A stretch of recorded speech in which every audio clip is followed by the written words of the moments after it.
thank you, governments, but it's our space, and we will carry on working in this space because it links financing, it links climate, it links people, it links prosperity. So it's a wide agenda. So it's our space. We'll fight for that space. So just to conclude the sort of context, that there are sort of three or four sort of basic thoughts that I think are crucial at this point. The first one is, how do you sort of ensure that local governments and national governments actually take this agenda, and when they domesticate it or whether nationalize it, they ensure that it maintains the human rights standards and obligations that member states have signed up to, through indicators, through the frameworks, through parliamentary committees, whatever approach they use. How do we ensure that once you domesticate this, it remains within the realm of obligations of member states? The second one is the extraterritorial obligations. How do you ensure that the behavior of governments, their policies that impact beyond their borders, is included in the monitoring framework, not just of member states, but also of corporations? So the behavior, the actions, the policies of governments and non-state actors beyond their border, your government, the Canadian government, and what's happening with some of the policies, including the arms trade sale, is an example for it. To say, how does a government's own policy impact countries, situations, conflicts beyond their borders, and we should try to bring this in this agenda too. That's the second one. The third one is in terms of, if you need to hold a government to account, you need information, you need transparency. How do you bring in the right to information as one of our ploys, one of our strategies to really fight this and say, we need more information, we need the right to information to be sort of made more real in most parts of the world. And the last one is, how can we continue using existing human rights mechanisms of accountability and link them to this agenda? It's like a hook. How can we hook them up? So you can't have Geneva sort of sitting in the council sitting and doing what it wants to do, and New York HLPF sitting and doing what it wants to do. How do you bring Geneva and New York together so that whatever reporting takes place, when countries report, when there's UPR, that there is a reference to this agenda and also to Paris and to the FFD? So how do you so those are sort of the four broad sort of topics that I want to just lay at this with this August gathering. And the way we have sort of divided is the panel number A. The panel A will actually look at broadly the global issues that sort of impact at the country level, but mainly from a country perspective, what happens with communities. So there is a macro, micro linkage the panel A will look at. And I have the pleasure to introduce the panel. And we have three eminent personalities. So we have Rashmi Sharma, and I'm not going to read their long, impressive bios, but if you Google them, they're all on Google. But Rashmi Sharma has been working as a development practitioner for several decades, both in Canada and in the field. She co-authored the publication Better Health Systems for India's Poor at the World Bank. She also worked with UNICEF in Egypt on women's health and in Sri Lanka on gender equalities. Rashmi is currently in the Strategy Policy in Global Affairs Canada. Welcome, Rashmi. So each speaker will sort of speak for about 8 to 10 minutes, and then we will sort of open the floor up. So I'm going to introduce each speaker as they come up. So Rashmi, the floor is yours.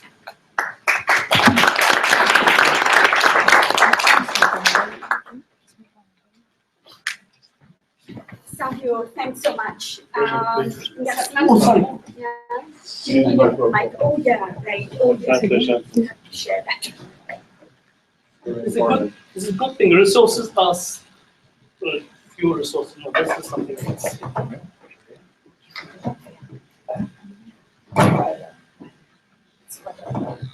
Sorry.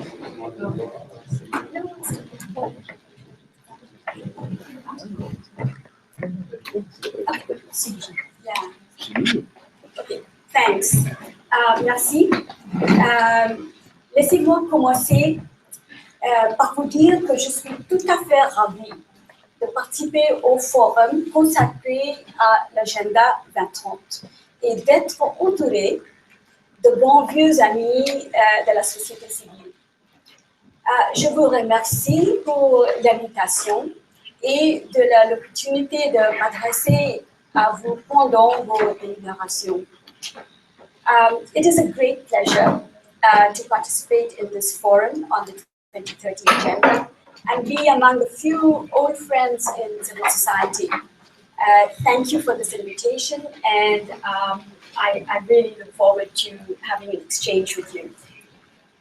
As Savio just explained, civil society was a critical, important voice in the discussions which led to the formulation of the 2030 agenda.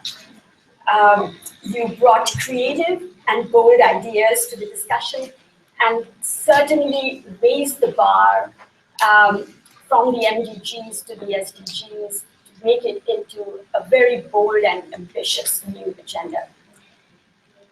Its rallying cry, leaving no one behind, was coined by civil society. This is the core message and has become the unique stamp of Agenda 2030. The Government of Canada is fully committed to implementing the 2030 agenda, both at home and abroad. Internationally, Canada is refocusing its international assistance on the poorest and most vulnerable who are at the heart of the 2030 agenda. At home, we are investing in efforts to reduce inequalities, create a clean and healthy environment, and address climate change. Invest in infrastructure, renew our nation-to-nation relationship with Indigenous peoples, and invest in children and youth. So for Canada, this means that we will invest particular effort in addressing the challenges faced by women, children, youth, Indigenous peoples, migrants, refugees, LGBTQ2 persons, and people with disabilities, not as victims, but as equal participants in the development of a viable plan to ensure sustainable development in Canada and around the world. The Minister of International Development and La Francophonie, my minister, Mr. Bigot, has an explicit mandate to support the implementation of the 2030 agenda on the international front. Minister Bigot is leading an international assistance review which will define how we support the implementation of the 2030 agenda globally. La ministre Bigot dirige l'examen de l'aide internationale du Canada qui définira la manière dont nous mettrons en œuvre l'agenda 2030. We have consulted widely, both in Canada and abroad. CCIC has played a key role in stimulating discussion across the country and coordinating inputs from civil society. My friend Titit was supposed to be here, but she is not. But we were together in New York at the HLPF. And on the margins of the high-level political forum, HLPF is a high-level political forum, and I'll speak a bit more on that, participated in the consultation we held on youth in the margins of the high-level political forum, which is the central platform for the review and follow-up of the 2030 agenda. It is a little early to say what our new international assistance approach will look like. But one thing is clear: advancing gender equality and empowering women and girls will be at the center of Canada's efforts. Il est encore trop tôt pour vous exposer les conclusions de l'examen de l'aide internationale, mais je peux d'ores et déjà vous annoncer que l'égalité des genres et l'autonomisation des femmes et des filles seront au cœur de la nouvelle politique canadienne en matière de développement international. The first high-level political forum that Savio just spoke about after the adoption of the 2030 Agenda last September took place in July in New York.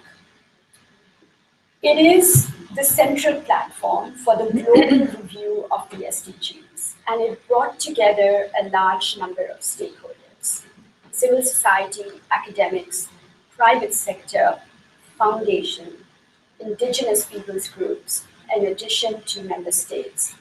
And its theme was, of course, leaving no one behind. As Savio said, it was the first.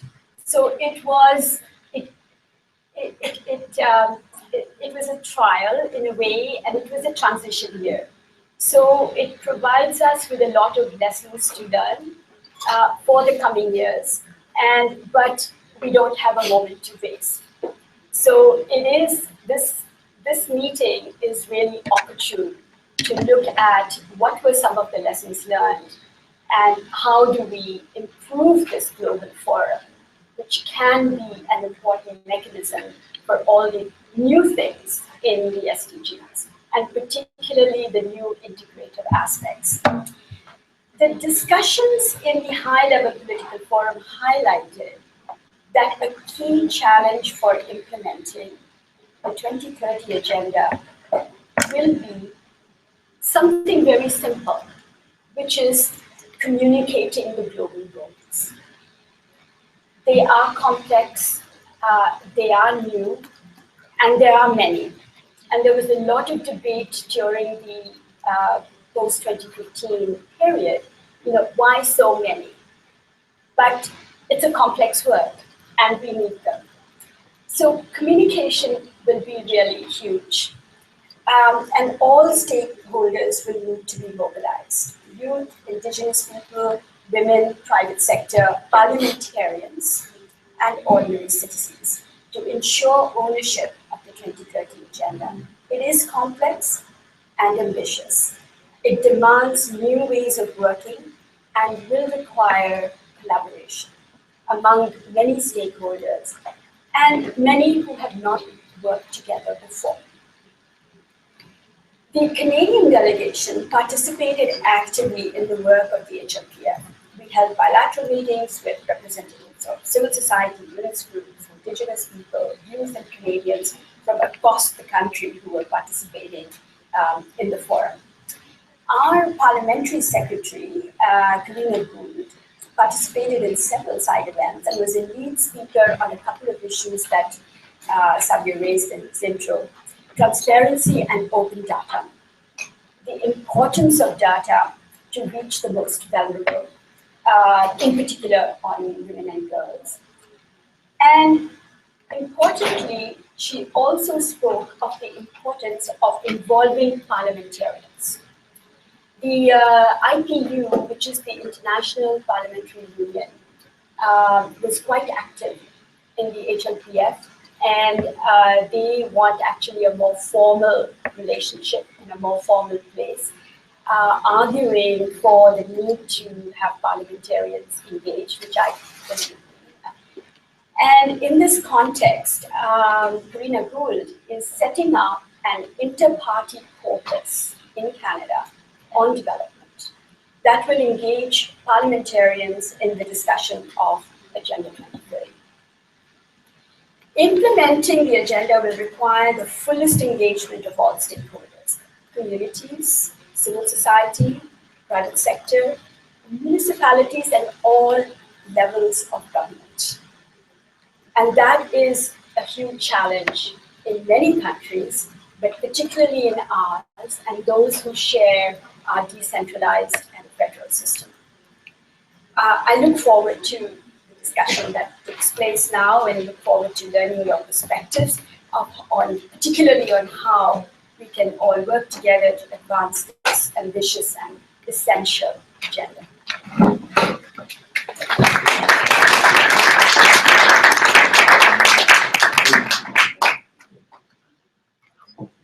Thank you very much, Rashmi. Thanks for giving us the government perspective and also reminding us about the role of parliamentarians.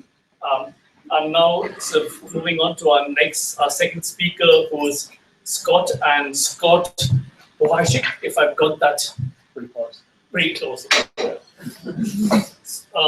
Scott is the director for the United Nations Association in Canada's International Development and Diplomacy Internship Program. He's also leading the development of United Nations Association Canada's innovative work, which is like Canada Green Corps, CGC. Scott is a proud graduate of UNA Canada's IDDIP program, having completed an internship in 2014 with UNDP Bhutan, working on the intersection of youth employment policy and green growth strategies. Scott has also worked and interacted in several different countries on a wide range of issues. So Scott, the floor is yours.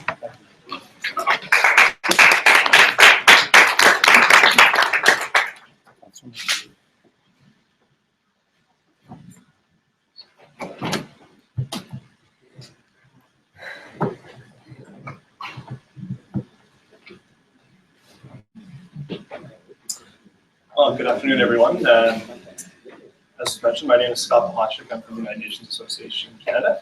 It's my distinct pleasure to be here and very much welcome the invitation and to participate on such a distinguished panel and on such an important topic. Very excited to be here.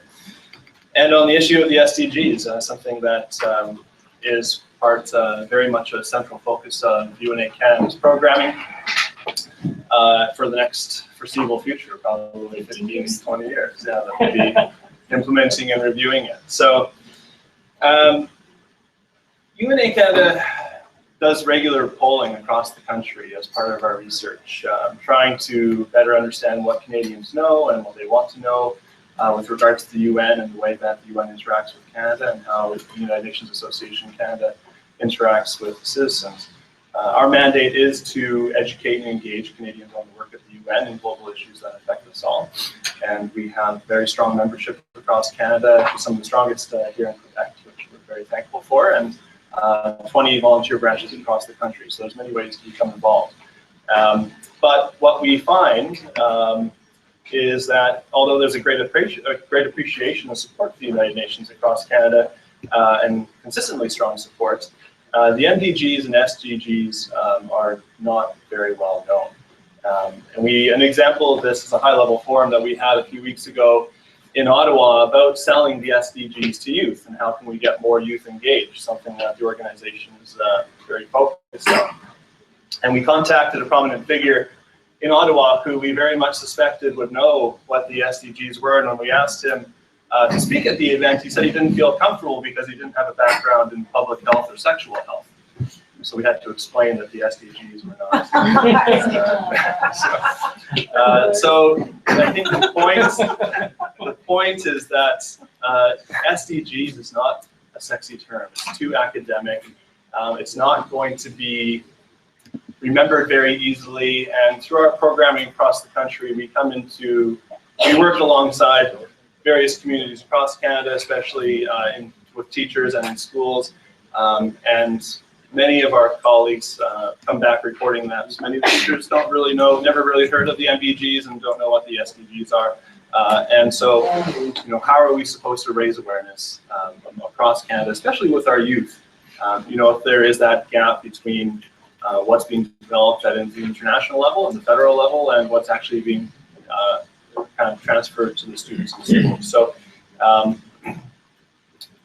that's a big part of our work, and I think a big challenge for everyone is to raise awareness, and that's actually the first recommendation out of a recent UN report on trying to implement the SDGs is we need to make people aware. And we're trying to figure out innovative and exciting ways to do that. One of the ways that UNA Canada consistently does this is through our historic convening power to bring all voices to the table. We do that through a number of programs. As was mentioned, I coordinate our International Development and Diplomacy Internship Program. We're leading on a national internship program focused on getting youth into meaningful green jobs across Canada, leading development on that. But we also have our Model United Nations. That's the largest bilingual diplomacy conference in Canada. It'll be happening in Ottawa in February. I have more information about that, as well as our new diplomacy on natural resources, which is a really innovative program that we've had in Sudbury, Calgary, Edmonton, Montreal, Vancouver, and brings essentially academia, civil society, First Nations groups, and the government to the table to discuss natural resources in some aspect. In Sudbury, it was mining. In Calgary, you can imagine it was energy. In Vancouver, I think it was forestry and some other topics. So bringing some of the leading young scholars across Canada to the table, and we actually kind of switched them around. So the area they wanted to argue for, we kind of switched them, and they have to argue from a different perspective, which kind of creates that empathy-based learning that we try to incorporate into all our programs. So sort of looking at the bigger picture and the SDGs, I can't claim to speak for the UN. I am part of the United Nations Association Canada, and I was lucky enough to work with the UN in Bhutan for a while. But I think the common understanding is that, as Rashmi said, was that they are very complicated, and there's 169 targets, 17 goals, and it kind of comes back full circle around to the need to raise awareness. Now, I think we need to be very careful about what questions we're asking ourselves. I think we know at UNA Canada that since the SDGs are universal, which the MDGs really didn't kind of tackle that issue, is that we have to ask some very serious questions about what Canada is doing to lead the implementation and monitoring of the SDGs. We have, my boss has other conversations with the SDGs office and other people in very high places, and the fact is that even for our 2021 Security Council seats, there's feedback that says, for Canada to be successful, I think against Ireland and Norway, is that we really need to be seen as leaders on the SDGs to help our bid. And so this isn't just what we can do in Canada, but how we're going to act on the international stage and exert or meaningfully re-engage with the UN. And so as we kind of look introspectively at ourselves in Canada, we have to ask ourselves, and it's politically unpopular, but I mean, we need to question our love of growth. I mean, economic growth, the amount of resources that we each individually use and collectively as a society. I think to realize that, we're on par in terms of energy use and water use, which with many Americans, and if you look at the stats, we're 25% of the world's resources are going to 5% of the population of the United States. The figures, the ratios are more or less the same. So how are we going to, in a world of 9 billion people by 2050, actually come down into some sort of limits, as sadly report after report shows us sort of blowing through kind of the planetary boundaries. So I was told to keep this optimistic, which I think I can do. I can turn this around because it is easier. And I mean, when Naomi Klein came to Ottawa for the release of her premiere, A.V. Lewis, I think, is that correct? His name, her husband, is that right? There was some comments from the crowd just saying like, this is way too optimistic. And he said, if I wanted to make a 2-hour documentary about the end of the world, I could have made you all cry and leave early. I mean, it's not hard to do. So we need to start telling an optimistic story, and I think that's where UNA Canada is really putting our programming to use, is in the sense that we're focusing on schools. We think that schools, elementary, junior high, high school across Canada are absolutely ground zero for spreading the message of the SDGs and inspiring that innovation and passion on whatever issue a young person cares about. Yeah, there's 17 SDGs. Pretty much anything you do will touch one or two of them. So there are boundless opportunities to get involved, either with energy systems, transportation, waste management, our food systems, human rights. The list is endless, and I think we really need to kind of lead the charge there. We're starting an innovative program in Alberta, approaching some of the local high schools and just starting to create competitions amongst each other. Which school can reduce their energy use by 10% by next year, or which school can reduce the amount of waste they produce by 10%. And the wonderful thing about youth is that they love to compete. And when they see their schools up, if your school's in the last third, you're going to go back into grade 10 or grade 11, form a student group, and actually try to make something happen the next year. And we've seen just an incredible amount of enthusiasm in the school. So how am I doing for time? Okay.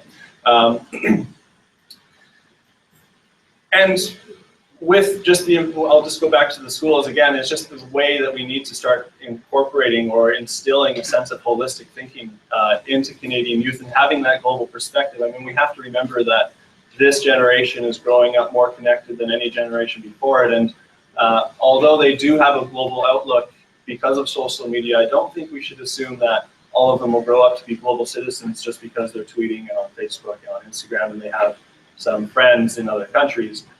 I think we need, and I'm going back a little bit, but the global perspective and the understanding of the realities in other countries, and that's what we've done through a little bit of our programming, is essentially just showing youth, very young youth, maybe 8 or 9 years old, through Sport in a Box, one of our oldest programs, is how to develop, how sports unites in different countries, and what kind of activities could you suggest for schools in other countries, trying to get our Canadian youth to kind of think of what would be appropriate for a school in Zambia, or what would be appropriate for a school in India, or what would be appropriate for a school in Norway. So I'm very interested to hear the other perspectives as well, and hopefully I can answer a few of your questions. Thank you.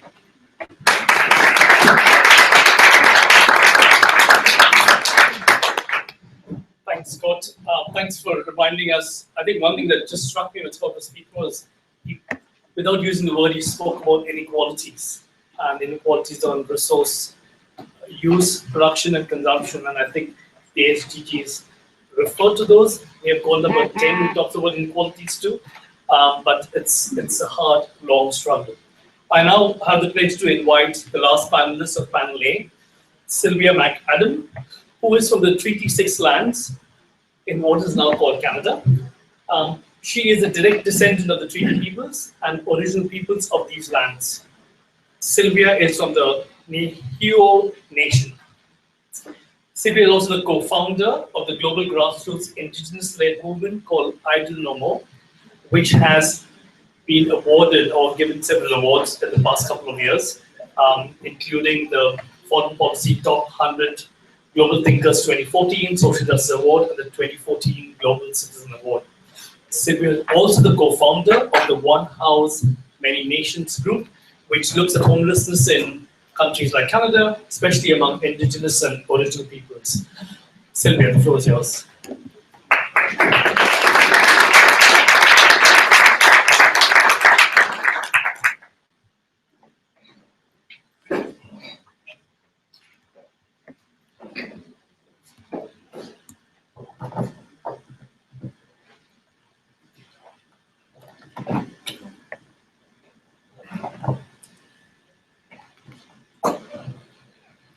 I know it's gonna rub on here, so I'm trying to shift it around.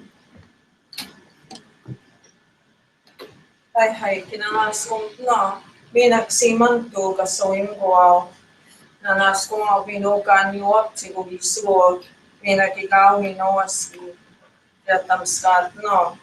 I want to thank each and every one of you for being here. I want to thank the Creator and Four Directions and our Mother Earth. I was thankful to be here.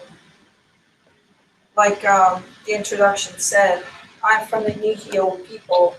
We are called in English Cree people, but in my language, we are Nihio. Now, how many of you have heard of the underlying title of the crown? Underlying title of the crown?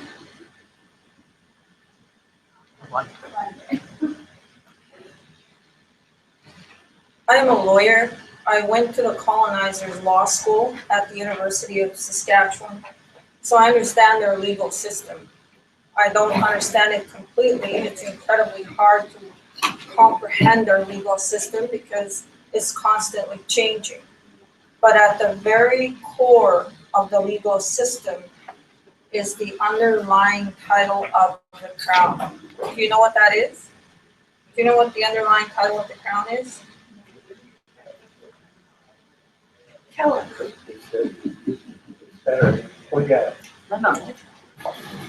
It's the doctrine of Christian discovery.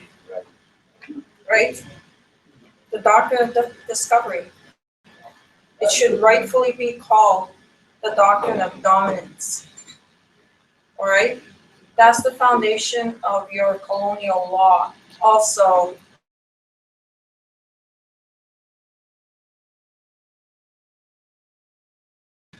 research, a gentleman by the name of Stephen Prentice. He's done a lot of research into it.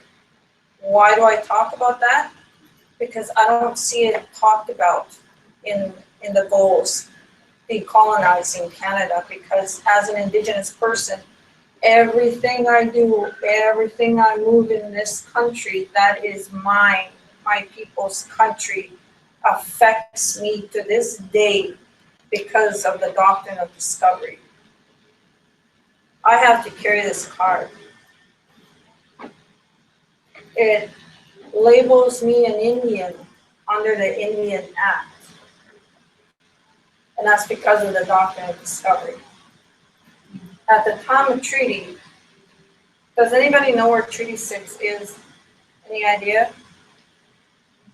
I come from Treaty 6. They're called the numbered treaties. I can go to that document and I can pinpoint my ancestor who took treaty. And there would have been war if there hadn't been treaty. It opened up the land for settlement.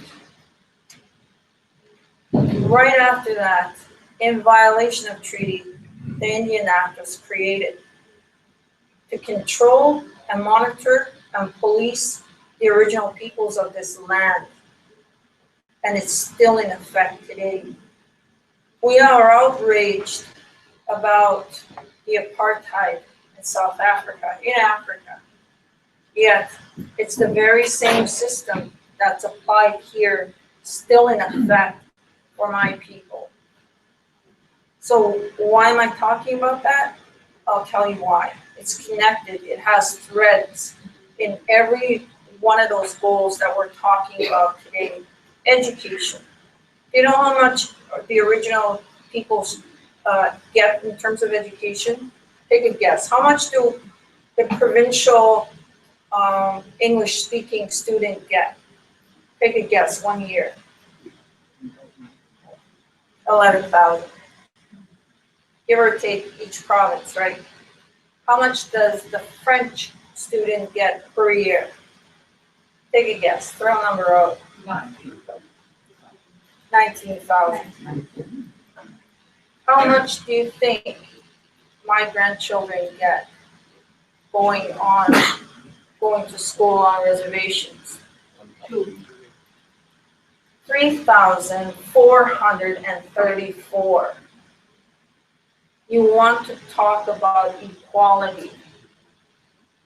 We had hope in the Liberal government to bring that on par, at least with the province. It hasn't happened yet.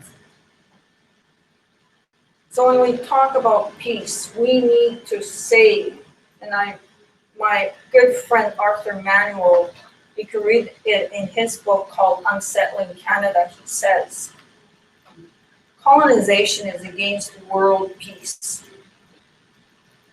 Before, and I say this to Canada, before we can move forward, before we don't leave anyone behind, get rid of the doctrine of discovery. Why does it affect today? Because every time we've gone to court, we have won in the colonizers' court. We have won. But every time we've gone to court, Canada has used the underlying title of the Crown to assert sovereignty over our lands. Why does that affect me? I was hard pressed to be here. At a hard time to be here.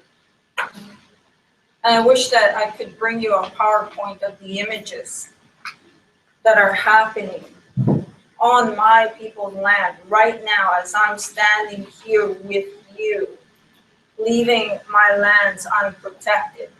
It is like a land grab happening in Treaty 6 right now. You, all of you, have heard of the Amazon, I'm sure, right? The deforestation of the rainforest.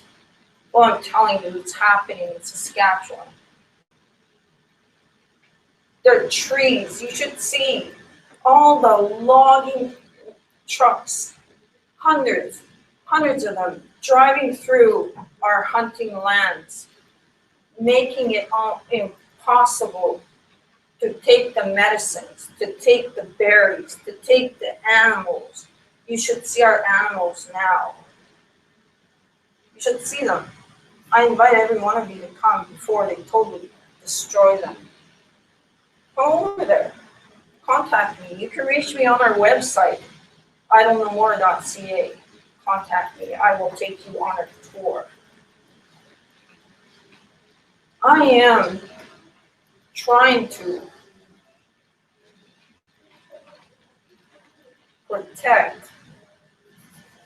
No, let me backtrack on that. We talk about health and well-being as one of the goals.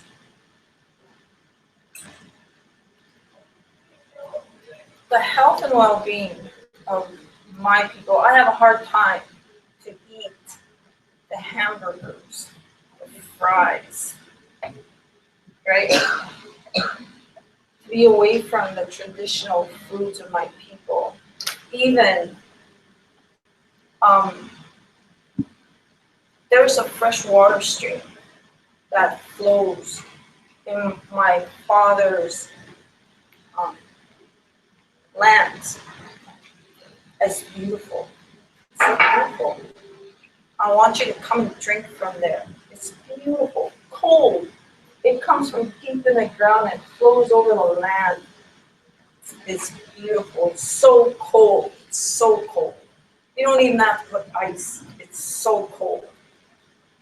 It never freezes. It doesn't even freeze in the winter. You go there and you get the water. It's so beautiful.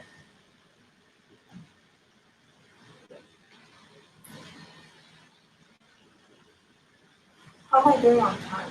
Still have a few minutes. 2 minutes. So, they're going to start clear cutting across from that fresh water stream.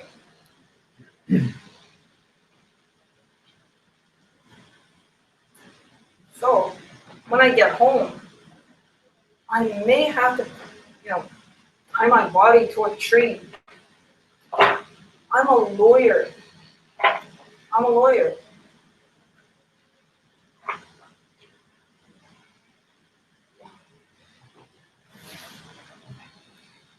I'll leave it at that because Sean, you should come here.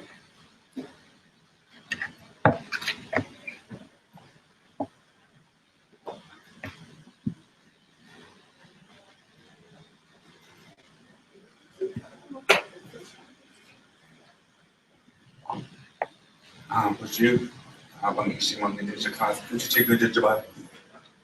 I visited your territory. Very good friends with Sylvia. Visited last summer. There's a fresh water spring that goes through the land, and it's hard to see with your own eyes because there's this stream that's natural, that's life, runs through us, and yet all around it, there's all this deforestation, this destruction. And like Sylvia said, I encourage you to go there to her land, to her territory, or people's land, and see it for yourself, the destruction that's happening, and the work that she's doing just to protect this fresh water source. And yet, there is so little being done about it. The trucks, the logging, the animals having no place to go. And they're doing that without our consent. They're doing it without our consent. They didn't come to us. They didn't come to my dad, who is the title holder of these hunting lands. They went to different sources. So, thank you for listening. I'm sorry that I'm emotional. I just came from the land, so thank you.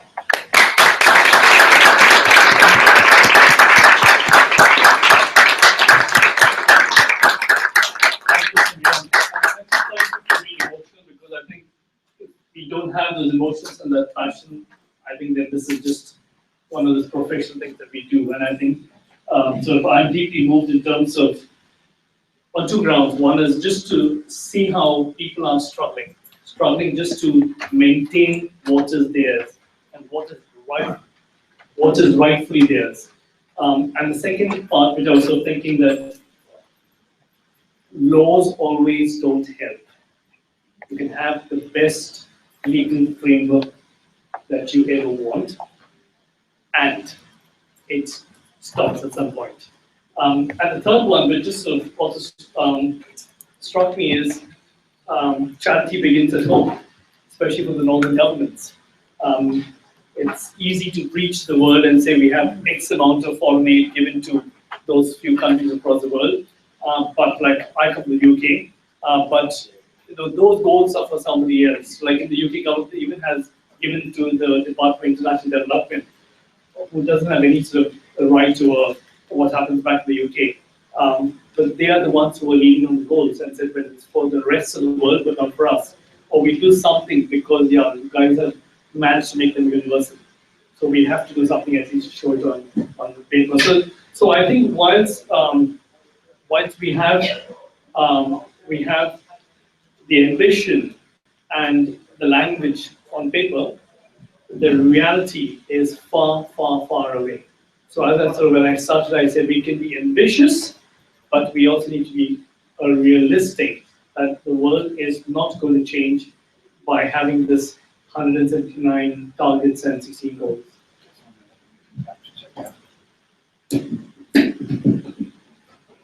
Okay, so what we do quickly is this, just a quick buzz round. We are slightly running out of time, so a quick buzz round. If you have any sort of one or two questions for the panelists, just anything which is in a question format, not an intervention format. So if you have a quick question, then this is your time, and I'll just take about 3 or 4 and then just hand this mic to the panelists just to give their concluding remarks.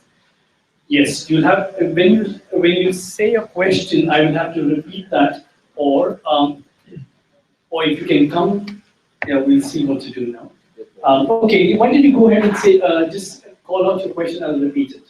All right, so what I understood from 3 interventions here was that mostly it comes through education that we'll be able to do some sustainable changes and through the youth. I'm personally going to attend the United Nations Mandate University in Costa Rica, and it's to my great surprise that almost no one knows about it. So I was just curious about what people from here, given that we're talking about a Canadian standpoint, what is your perspective on this university? Do you think it's a viable source to give out some education to people, because people are flying from all over the world and trying to get an education that will help them. So your question on the university that you're going to attend, if there's something to be... Well, just in the general sense, these kind of initiatives of, using education, using these as a tool, education as a tool for sort of awareness and to make change. That's the question. How do you use education? Any other quick questions on the floor? Thank you for that. Yes, please. Please go ahead in French. I can't. Somebody can repeat that in French.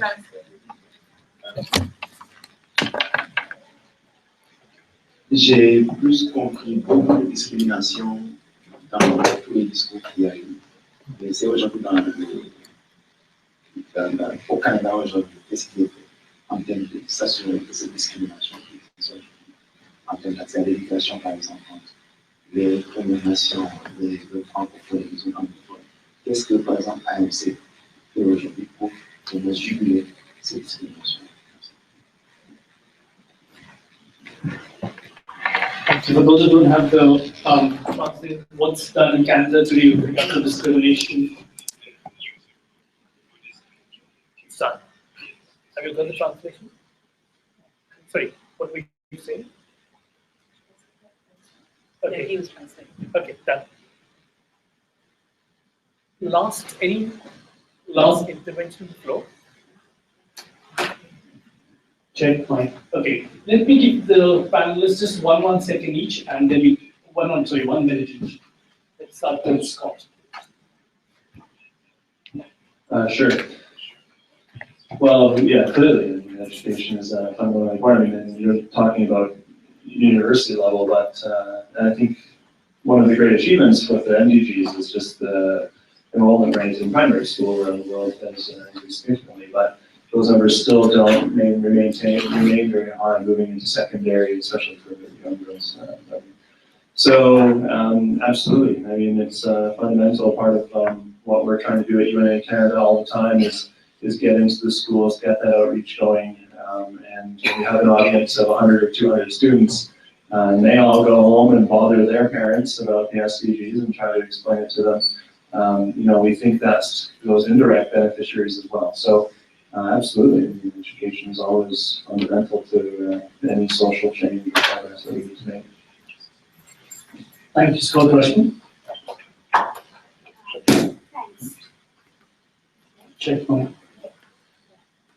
I wanted to talk, just respond by mentioning universality, and I think that's the sort of the unique principle that is being added to, yeah. So the universal nature of the SDGs is really what changes the game from the MDGs. And I think that is the issue raised, by the questions as well as the speakers. So what I think is that is the critical element that will change behavior. And ultimately, it's the change of behavior important as we go along in between the international and the domestic.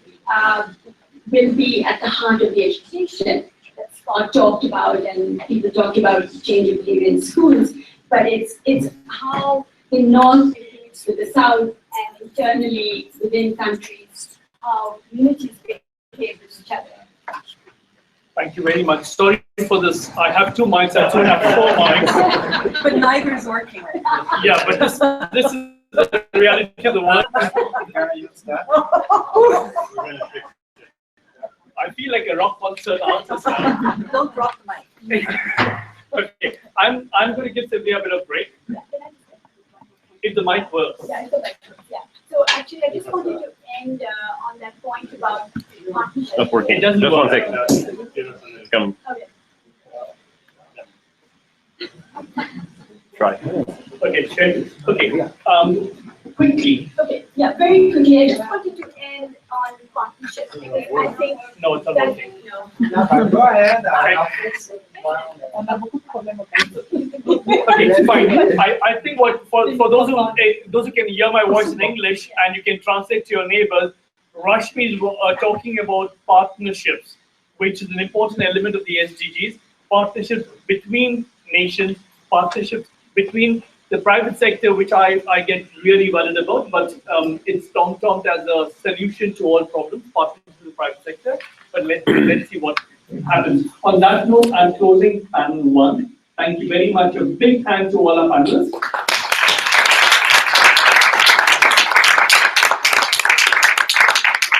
And Michelle is your rock star for the second half. Je ne suis pas une star comme toi. Alors, merci Savio, merci à nos panélistes. Maintenant, on voudrait vous donner l'occasion d'échanger pendant 15 minutes. On pourrait faire des ateliers en 3 langues pour permettre de faciliter l'échange entre nous. Et la question qu'on a se poser, les 3 panélistes ont été très clairs sur les grands enjeux auxquels on est confronté comme organisation de la société civile. Nous maintenant, avec cet outil de plus pour la défense des droits humains, que sont les objectifs de développement durable, qu'est-ce qu'on fait? Qu'est-ce qu'on fait dans chacun de nos pays face à nos gouvernements?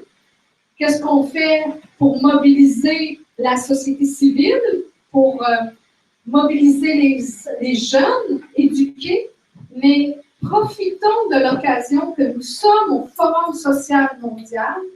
Nous avons la chance d'être des personnes qui viennent d'un peu partout dans le monde dans cet atelier. Qu'est-ce que nous faisons, nous, ensemble, au niveau de la solidarité internationale? Cet après-midi, on va se donner l'occasion de réfléchir ensemble. Donc, dans l'atelier de 15 minutes, nous vous demandons d'échanger vos réactions sur ce panel et d'identifier des mots-clés importants pour vous et qui vont nous amener vers la conclusion de notre atelier. Avant de poursuivre, je voudrais vous dire que le groupe qui organise, c'est-à-dire le CCCI, le Comité de coordination de la coopération internationale du Canada,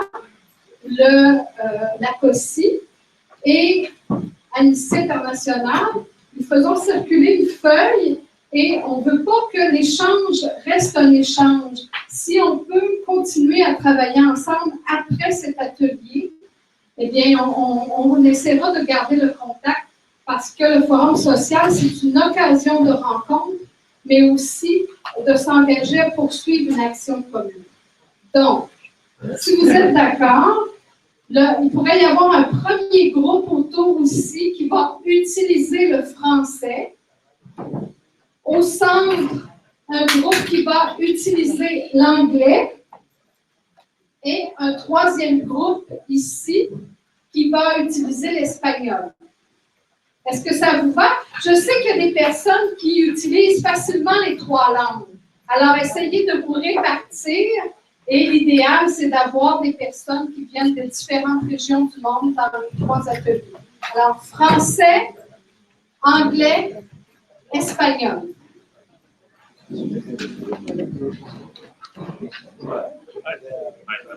Nice to meet you. Enjoy your talk about the communication issues of the SDGs. It's very interesting. I think it's present in many things. And I'd like to connect maybe later on talk about the association.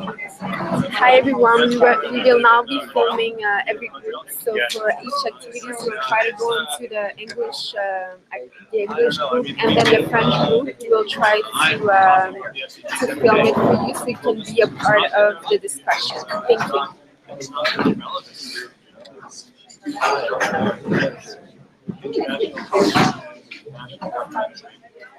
I grew up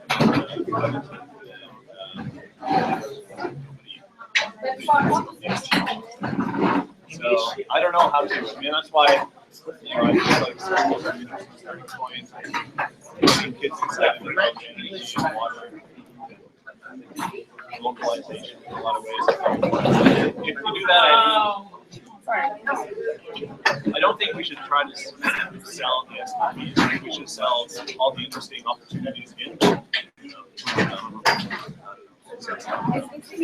What do you do here? I'm a sociologist. I've been working for the Canada Green Building Council. And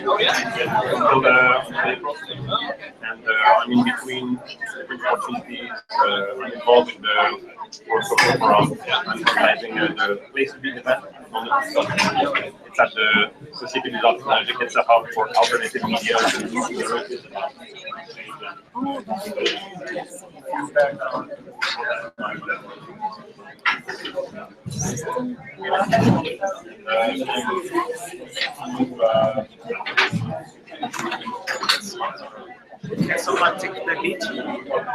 So I didn't hear the English translation very well.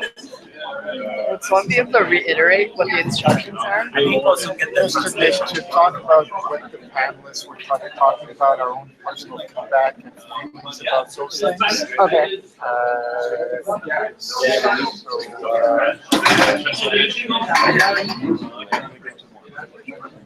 Well, I think it started by the root cause of all these problems in the world. Wouldn't we think about tax havens as was brought out by Oxfam in 2000? where the root cause. So in our different places where we live, we join at least to support all the people who are trying to make the people aware of the root cause of all this poverty and trouble and even conflicts.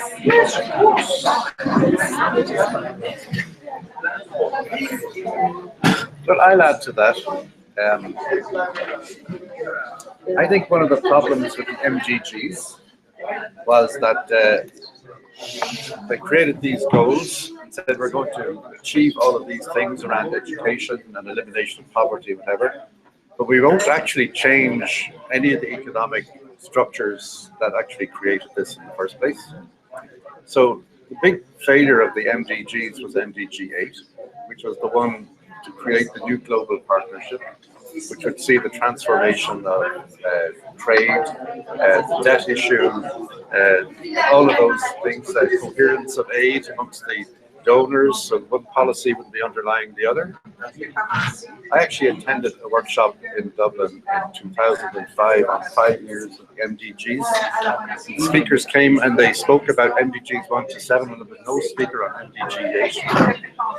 Now things moved on in 10 years, but it showed the mentality. And I think the SDGs are exactly the same. They've just added on another 8, 9 goals. But there's nothing in it that says we're going to change the economic or social structures that create the problem in the first place. So we just keep going and hope to get better, but we won't actually tackle the root cause. I have a hard time imagining a partnership with the government. Yeah, I have a hard time imagining a partnership with the government, specifically with what you're saying, especially in Canada, the underlying doctrine of the Crown, of the like. And as she said, you know, it's very hard to use the legal system when you're fighting against the people that wrote the legal system. Wrote the legal system, obviously, in their own interests. So obviously, the victories are going to be very difficult to achieve on that level. So on that basis, I don't exactly see, partnership with the government, with the government working. Obviously, partnership with the private sector is not going to work. Is not going to work either. Basically, it seems that it's up to civil society to basically say we're fed up with everything, fed up with the system and the like, and to be obliged to impose the change on their own. I would say that the civil society is actually the largest group, because it includes everybody. And so the majority is there. It's just a matter of realizing that the potential for the force of the majority to impose the changes where there are where they're required. I think we're just going around. These are supposed to be self-moderated workshops, so there is no moderation. I was flabbergasted. No one mentioned transnational corporations. Transnational corporations. Power. It just seemed to me quite striking that you could talk about education in a system that's so extraordinarily unequal here. Sure. And even less unequal than in many other countries in the world where we come from. But the notion that human rights or a human right in Canada just denied how many hundreds of visas for people to attend this meeting, when it's not only her father's land that's being destroyed. Canada is the largest mining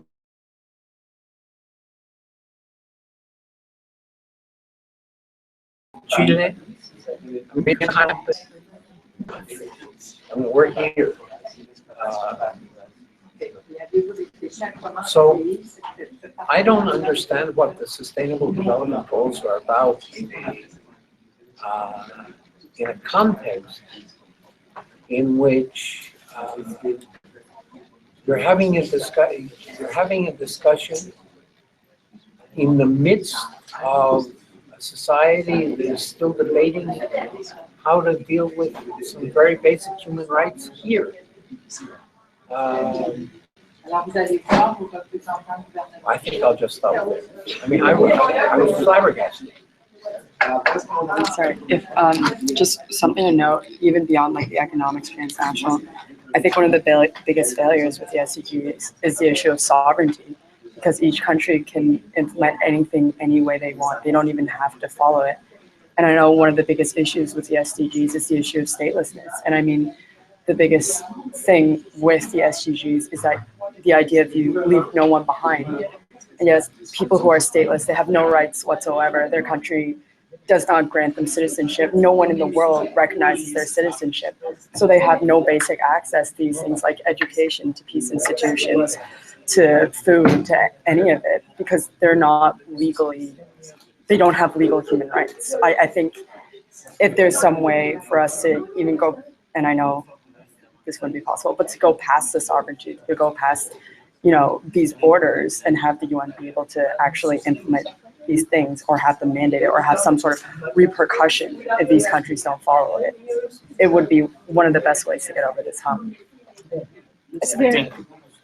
I've had my turn, so. Yeah, just to give some perspectives on from the African front, some of the lessons taken from MDGs tells us in Africa that it doesn't work the way we think. Just as Xavier said, it's nice on paper, laws are passed and then they are bypassed. And then to add salt to injury, we have the Paris Agreement and the SDG Goal 13 talks of climate change. The Paris Agreement itself is not legally binding yet. It's somehow weak. So then, in Africa, the only country that maybe near in education that is tried was Seychelles. Tried to meet that target under the MDG. But the story is different, it's completely different. I would say that African countries were not even in the forefront of saying, okay, we have achieved 30% of the MDGs. So, and now we have the SDGs. Once these things have not become an act of parliament in the countries, in Africa, and says, okay, this is an act, it can be budgeted for, it is legislated upon, and we have to act upon it. The same way that MDG passed without being a success in Africa, we see SDG also following the same trend. But just to be optimistic, yeah, the goal are now so many. And so it's a bit difficult to now begin to hold people responsible. When there were few, we couldn't achieve the level of accountability and holding the government to account. Now there are many. Then it means we have a long way to go, civil society. We have much in our hands to fight in the complexities of different frameworks that are there. Treaties there, Montreal treaties there, protocol is there, Kyoto is there, Paris Agreement is there. So how to build synergy around this and hold government account is a bit of a challenge for us actually in Africa. And so to me, I think global partnership and solidarity is a way to go between civil society and other actors. So, what does that mean? What is global solidarity? Yeah, I'm talking global solidarity in terms of closing ranks and allies coming together like a forum like this and says beginning to design ways that we can help each other to help the government become more accountable. because it's a role of civil society to help make government accountable. So if you have solidarity, South-South, North-South, it will not be only Africa talking. It will not be sound from Africa, but I know I have the support from a brother from India, from Philippines, from Canada, from UK, and then it becomes a force to reckon with. Do you have any examples of that slide? Yes. What talent? Examples of that working. of global solidarity. Yeah. Well, you have a lot of examples of what happens, how NGOs align at the UN and ensure that certain dominant countries who push for their own agendas, you neutralize them by sort of getting people across and challenge them directly and making statements. There are also civil society who actually South-South collaboration, North-South collaboration. A good way of global solidarity, the global North, for example, decides as a matter of solidarity that we will push our governments to reduce production. Because if we do not reduce production and consumption, the climate change will, the carbon footprints will not go down. That's solidarity. That's what you can do tomorrow morning or yesterday morning. So I think there are examples of what has been done, what can be done, and we should not shy away from calling them out. And has any production been reduced? No, that's what the global solidarity is, because we talk about it and That's a declaration of principles. That's no, you not- can use whatever nomenclature you want to use, and we can talk of language. Action. Yeah. Action that works. Yeah, exactly. We can talk of language, but I think when we talk of solidarity in an activist setting, it's about how do we put our hands across and say, yeah, we are, rather than talking of what's a declaration and what's principles. For me, it's a solidarity on the ground. If you can challenge your government to say, the Canadian government on its own track record of what the Canadian government has done, its foreign policy, its trade policies, its alignment and cooperation, that is solidarity for the rest of the world. Let's call it. Let's call it spade a spade. Definitely, and we have a lot of examples on that. We talk of even the 1.5 degree keeping the global rise in temperature. It actually started from the developing countries that were already feeling the impacts of climate change. So let's keep the global limit. So the solidarity from the north was civil society also from the north supported the move, even though some were like, okay, let's make it already science says it's 2 degrees. But we have to agree with you, we have to join force with you to make sure this thing in there. And we got it in the Paris Agreement. Same goes for several solidarity where we, even on the Green Climate Fund right now, if you look at what the global solidarity from the north to the developing countries and to the south is that let this fund meet the need of the most vulnerable. And left alone, that civil society from the south alone wouldn't be able to push that. But we have that global solidarity from the north, and it's helping us to achieve at least slightly the paradigm shift of the Green Climate Fund. So there are numerous examples of how we can do this, and in the SDG, it can be done. But that's a thing on paper again. And we're actually already at 1.5 degrees. We're only a little bit of carbon away from 2 degrees. Yeah, that's what I said. We're already at 1.5. We're only a little bit of carbon away from 2. And without any other fund. It's just a piece of paper, yes, with solidarity to get them to drop from 2 to 1.5, but it's a piece of paper. It's a piece of paper that doesn't require, that's not insisting on any action.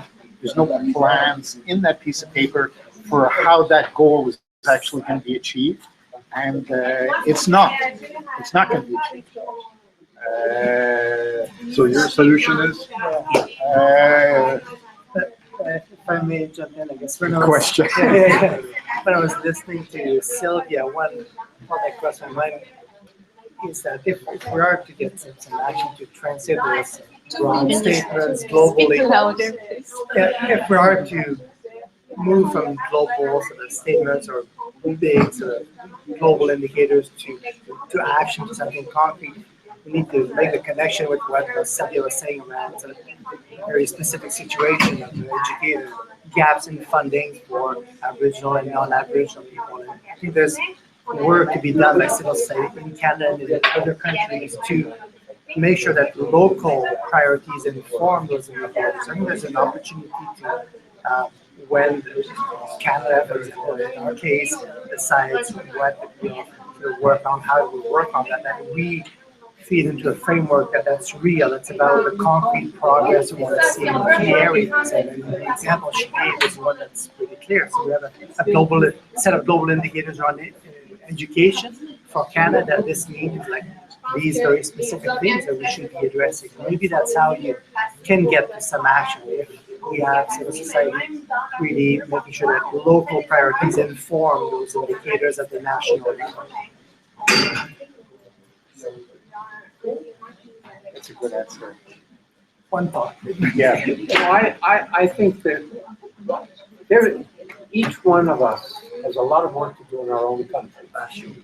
That the work to do in our own country is the way that we build solidarity.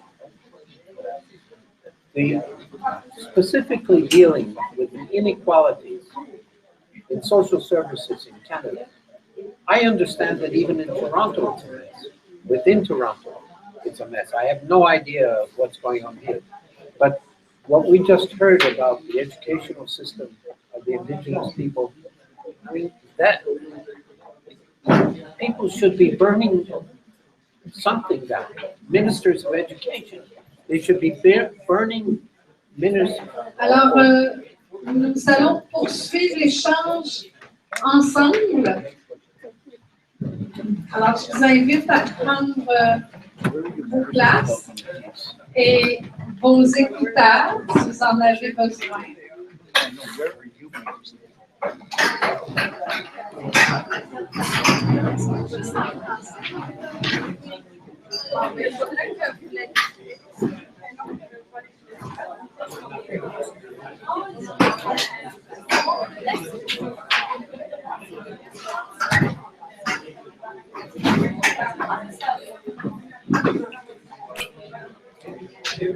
Alors, pendant que vous vous asseyez, nos camarades d'Amnesty International vous demandent de signer une pétition pour les droits des femmes et des filles.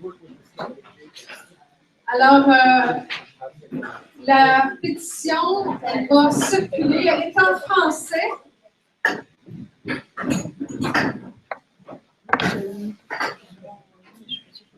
Et elle est dans le cadre des objectifs de développement durable.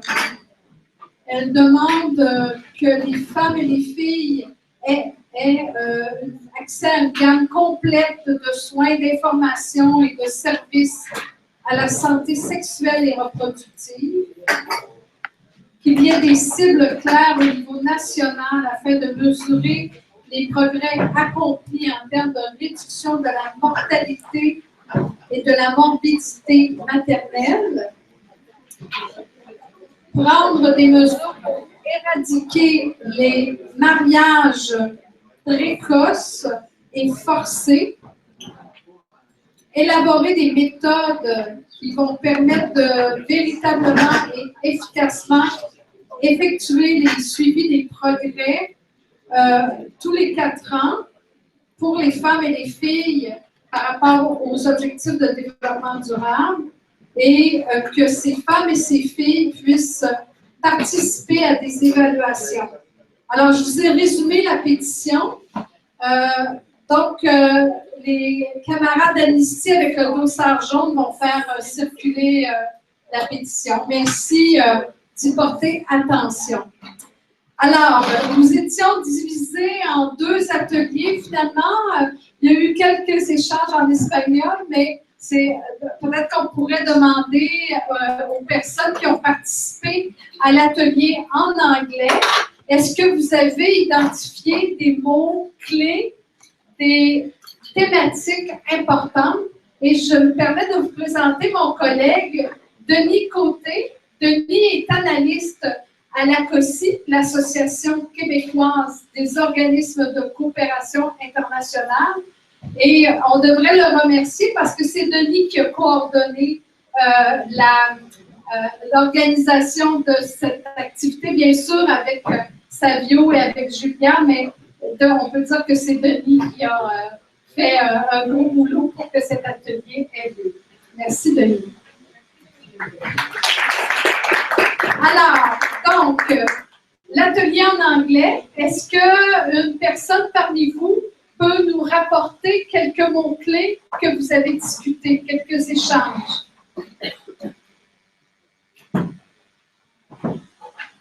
I took some notes. Can you, s'il vous plaît, vous présenter aussi, parce qu'on n'a pas eu le temps de faire un tour de table, et ça serait intéressant de savoir qui est dans la salle. Hi. It's not working. Oh. Hi, my name is Bruno. I'm a sociologist. I'm interested in human rights, sustainability, and all kinds of stuff. I think the issue here is this. Okay, if you tie it when you hold it, it works. So I just took very few notes. A question that was central, I think, is how to move from global statements to local concrete actions. So it's not a keyword, it's a question. And something that our friend, tell me your name again? Sam said the keyword, global solidarity. So global solidarity from the civil society, from the different organizations and groups to bring accountability in local governments. Yeah, it's right. Okay. So I think that was a central point.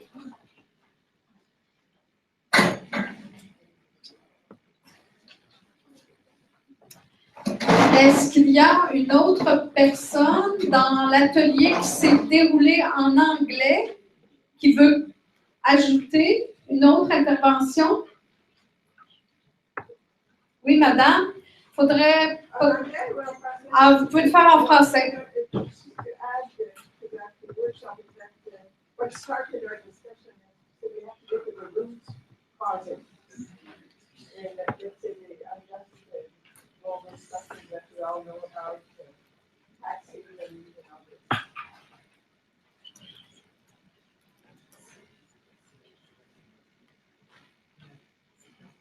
Mais pour enraciner le développement durable. D'autres interventions qui découlent de l'atelier qui s'est déroulé en anglais? En français, oui? I'm just impressed by I think the gentleman, are you from Toronto? I give you a I was just impressed by his comment that, concerning the education, that the needy people are just getting like $3,000 of subvention from the government compared to the. On vous entend. We can't hear you. Try this. Will you just hold this like this? Hold it like that. Hello? Yeah. Okay, I just wanted to say that I was impressed with the comment from the gentleman, I think he's from Toronto, and he said, I think we should be burning something to protest that the native people are just getting like a meager $3,000 something from the government compared to the 19,000 French youth and the English youth. So I think we have to do something about this for the equality of especially the First Nations people.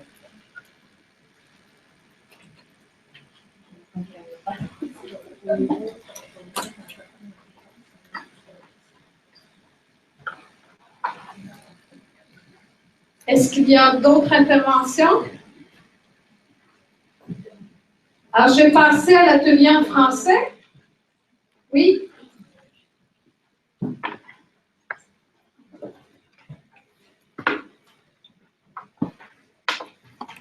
La première chose, c'est de communiquer comme les panélistes l'ont Faut que vous... Il est très sensible. OK, d'accord. Alors, il s'agit d'abord de communiquer comme l'ont fait les panélistes et ensuite d'établir des partenariats entre le gouvernement, la société civile et le secteur privé. Ceci peut nécessiter du financement. Il faut définir très clairement les objectifs. Il faut que la société civile définisse clairement ses objectifs afin d'établir des projets communs pour la société civile, le gouvernement et le secteur privé. Il faut que ceux qui établissent ces partenariats avec le gouvernement gardent malgré tout leur liberté de parole. Et il faut aussi faire une bonne analyse de la situation parce que 2 cas nous ont été donnés où la population cible n'a pas pu être rejointe parce que l'analyse n'avait pas été bien faite. Ça avait été, dans un cas, les femmes de 18 à 40 ans et dans d'autres cas, au contraire, les personnes aînées. Donc, est-ce qu'on a bien évalué la situation pour pouvoir rejoindre notre clientèle cible? Est-ce qu'il y a d'autres choses dans le groupe?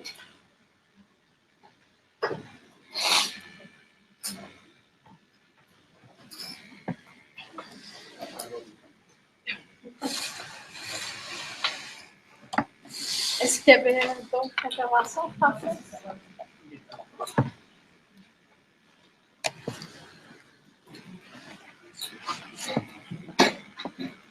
Alors, non. Alors, on a essayé. Okay, we can. We're going to go back to the first microphone. Yeah. Alors, on l'a dit, pour atteindre les objectifs de développement durable, il va falloir communiquer.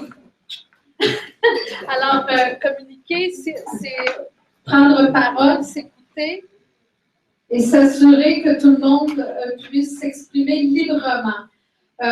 Denis a bien noté les mots-clés identifiés dans les ateliers. Je crois qu'il faut retenir quelques mots-clés des 3 premiers panélistes, dont un mot-clé que certainement vous allez être d'accord avec moi, qui est tout l'enjeu du colonialisme. Notre ami nous a émus sur la situation des Autochtones au Canada et des ravages du colonialisme, qui est certainement un enjeu qui nous interpelle toutes et tous, mais cet enjeu de colonialisme, il est à la grandeur de la planète. Et il a un impact très important. Il devrait être aussi considéré quand on fait une évaluation des situations qu'on veut transformer. On doit avoir cette grille d'analyse en lien avec le colonialisme et la nécessité de décoloniser notre monde. Pour les autres mots-clés, je crois qu'ils sont revenus dans les ateliers. La nécessité de travailler avec les parlementaires, des parlementaires qu'on espère aussi libres. On a parlé de la liberté d'expression dans les partenariats, que la société civile identifie bien ses objectifs, qu'elle établisse des partenariats et qu'elle conserve sa liberté. Peut-être que ce serait aussi nécessaire pour les parlementaires. Oui, on rencontre un gouvernement, mais il y a aussi des parlementaires. Et tout le débat sur le privé, je crois qu'on a un mot-clé, mais on aurait beaucoup de discussions à avoir aussi sur cette stratégie-là. Alors, si vous voulez bien, je crois qu'on a un autre panel fort intéressant. Nous avons noté ces mots-clés qui devraient mériter qu'on travaille davantage et nous sommes des réseaux qui pourront permettre d'approfondir ces réflexions.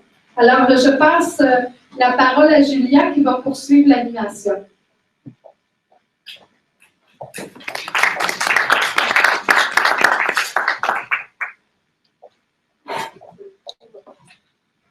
Merci. Okay, so we're going to have a panel now that will be in 3 languages, French, Spanish, and English, if we can get the microphone to work. So make sure that everybody has their headsets. Let me show you. Let me show you. Please. You take and you press. Oh, it's not this. Like this. You just hold it like down. I think. Awesome. Yeah. Okay, let's see if this works. That's why they have the red tape there.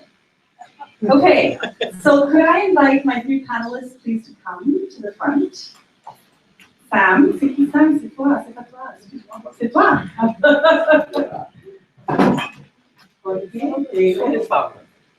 I am. Peter who canceled and sent you. So you're the fan. Okay. Great.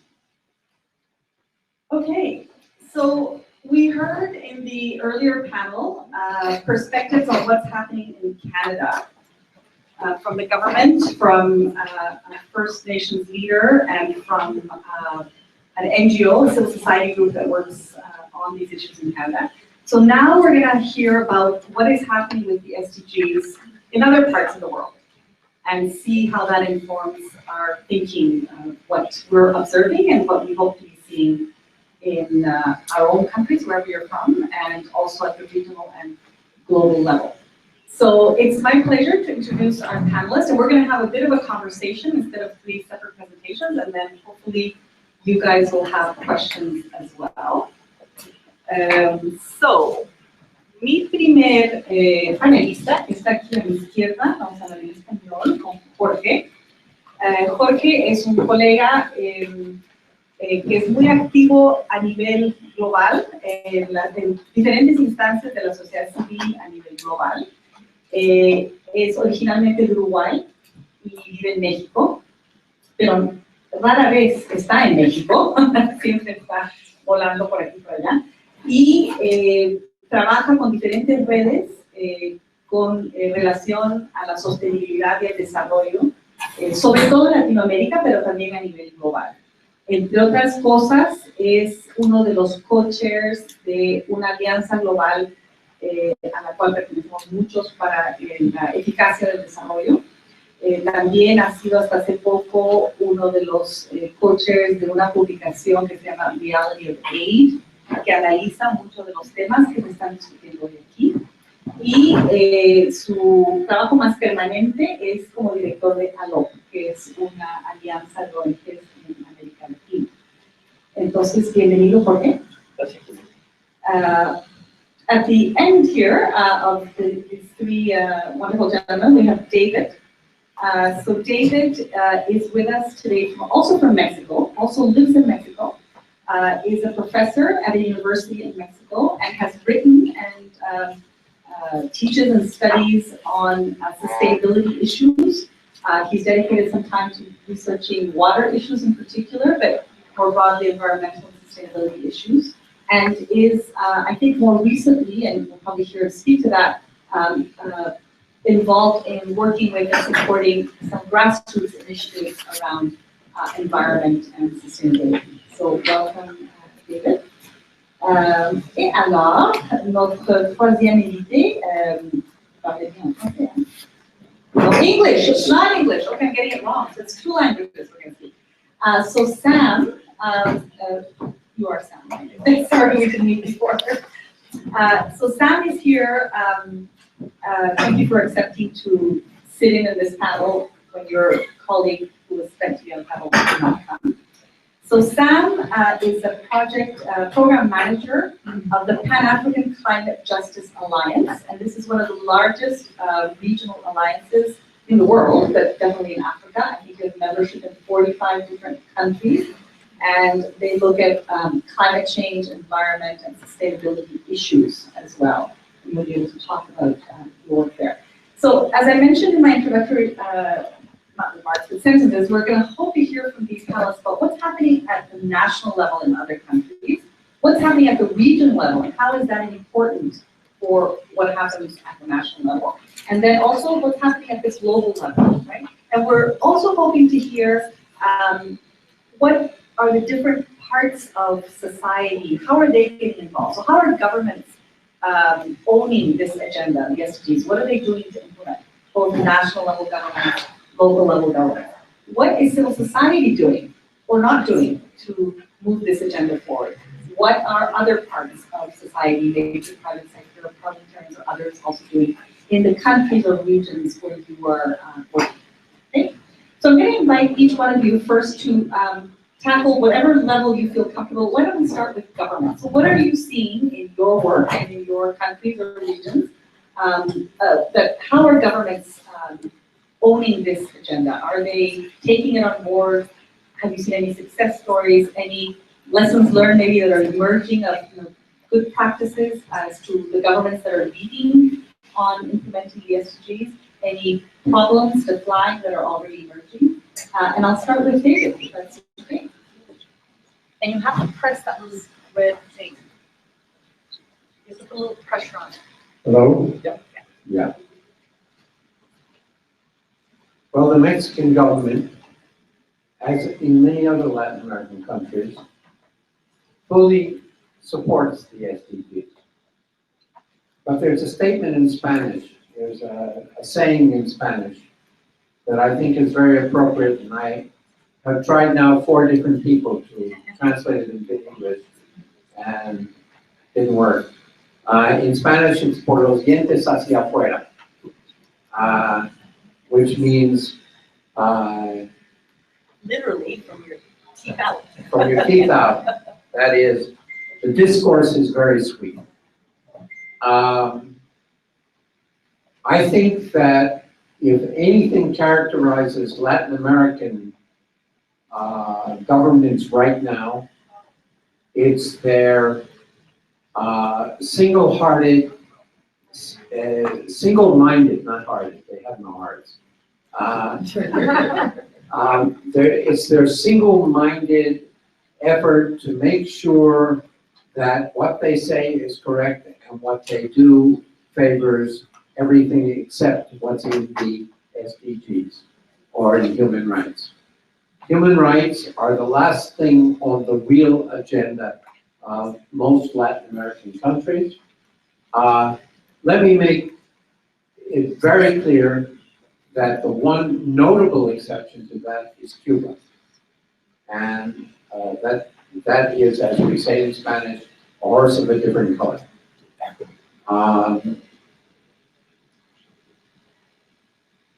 The real issue of SDGs is what is really on the agenda. The real issue on the agenda is growth, is economic growth to promote capital accumulation for a very small elite in the country that is allied with an elite, an international elite for international markets. And it is the people be damned, the environment be damned, and the society be damned. Because most of the government policies that are going on in Latin America are designed for the very short term, that is, between now and the next election. And that is whatever alliances I make locally that will help me get the international support I need to do what is going on. How's that for a beginning? Positive. Thank you. Thank you, David. Sam, you. Anything you're observing, good or bad, at the government level? Yeah, You have to press it like this, okay. like with your the red thing. Yeah, for Africa, I think you're making me to speak for 54 countries. Yeah, sure. And we were working in 45 countries. And then looking at it's a bit tricky to start talking about SDGs without a throwback on, a look back on the MDGs. How has Africa fared with the MDGs?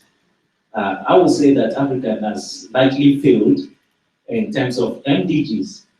But besides Seychelles that have been able to meet the educational level target in the MDGs, all other African countries failed to meet that. The issue of inequalities continue to widen, and we need, what are the lessons that we're taking forward from MDGs that should inform SDGs? That is where Africa is for now. And the MDGs in Africa failed basically because It was seen as a top-bottom approach to development. It was also an issue that it doesn't have any legislative backing. It was just, as I was saying in our group, it was passed and bypassed, and many of our governments signed up to them, but it was difficult to track or even hold them accountable for, because it's not legally binding on them to implement. And so the continent failed woefully in the implementation of the MDGs. And now, looking at some good lessons learned and we're taking forward in the SDG across the continent, is the model through which the SDG was developed. It took the bottom-up approach, and civil society from across Africa were also part of the process of the emergence of the SDG. So that makes it somehow ownable by the civil society, and even make it easy for them to push for its implementation. As you may be aware, September, most of the African, last year, most of the African heads of state were in New York to endorse the SDG. Yeah, that would be the first to sign up to some of those stuff, but the implementation is normally a challenge. Looking at the governance issue, looking at other poverty issues, looking at, it's a bit very difficult holding government to account because of even the system that are in place. And that is the continent where we have also some African heads of state that want to die on the throne. And there is little you can do about such a situation. But nevertheless, some countries like Cote d'Ivoire, they've set up the National Council for Sustainable Development that would drive the agenda of the SDG. And also in Nigeria, they've started working on that, because Amina Mohammed was also the special advisor to Ban Ki-moon on SDG. She is back to Nigeria as the Minister of Environment. So there is a carry forward of some of the lessons learned and also ways that SDG can be implemented in Africa. In Kenya also, there are also other civil society organization momentum building that have formed themselves into SDG groups, which is being championed also across Africa with the UN Millennium Campaign in various regions across the continent. In Senegal, my friend Mausa says the Ministry of Environment is also spearheading it. So, and then it's also, the SDG now is housed in some of the presidencies, in the office of the president, just to give it that political will to drive the process. And I believe that this is part of the lessons that have been learned from the non-implementation of the MDGs across the continent. So going forward, I think the civil society still have a role to play. And we'll get to that in a minute. Yeah. So let's hear more about government, and we'll talk about civil society. Thank you. Okay. I will speak in Spanish. Or, yes, but, bien, hablaré en bueno, ahora sí, voy a hablar en español. Y estoy totalmente de acuerdo con lo dicho con David, en el sentido de que para América Latina los ODS son una gran oportunidad, pero pueden ser una gran mentira también. En este sentido, atacar los síntomas, pero no las causas. Y lamentablemente, muchos de los gobiernos de América Latina lo que están haciendo es reconocer a los ODS, pero sistemáticamente negar la posibilidad de lograrlos. Primero, con un modelo de desarrollo económico basado English doesn't seem to be working. Translation. You're in the same channel. Okay, so what channel is that? 1? 2. So everybody has to go now. No, they're using 2 for English and French. Oh, it's getting mixed up. Yeah. English and French. So can we do English on 1? 2 for English. French in 1? French? The French is No, they are saying French. So 2 is for So French has to be 2, and English has to be 1, please. Yes. Yeah, you have to. Yeah, English is only. Okay, let's try again. So English 1, French 2, please. Okay. Repito. Ya, repito. Gran oportunidad los ODS, pero pueden ser solamente atacar los síntomas y no las causas de esos grandes desafíos. It's not working? Are you on 1? I'm hearing. Okay, you guys are using channel 2 for both English and French. So okay. Okay. Okay, it's getting fixed. Okay, it's getting fixed. We'll try. En español se dice la tercera y la vencida. La tercera es la vencida. Third time, you get it right. Ya. Okay, let's go again. 1 for English, 2 for French. Okay. ¿Ça va? Bien. Gran oportunidad, pero gran problema. Si no se atacan las causas de los objetivos que tenemos por delante. ¿Por qué tenemos los objetivos? I'm going to translate. Porque tenemos problemas, pero no estamos atacando las causas de esos problemas, solamente los síntomas.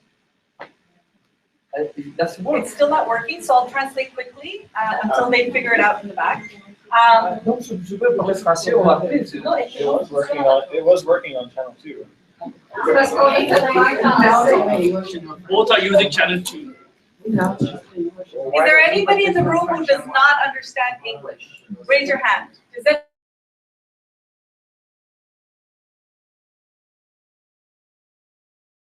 Okay. Okay, no problem. Est-ce qu'il y a quelqu'un dans la salle qui ne comprend pas l'anglais? Levez votre main. Pas du tout? Ok, on va attendre alors.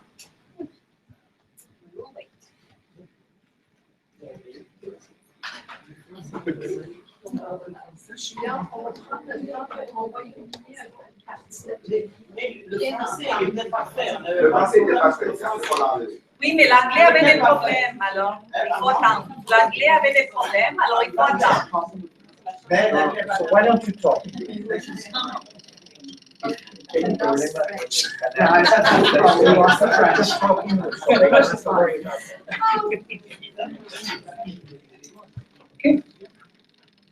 Okay, is it fixed? Should we try one more time? And if not, we'll just switch. No.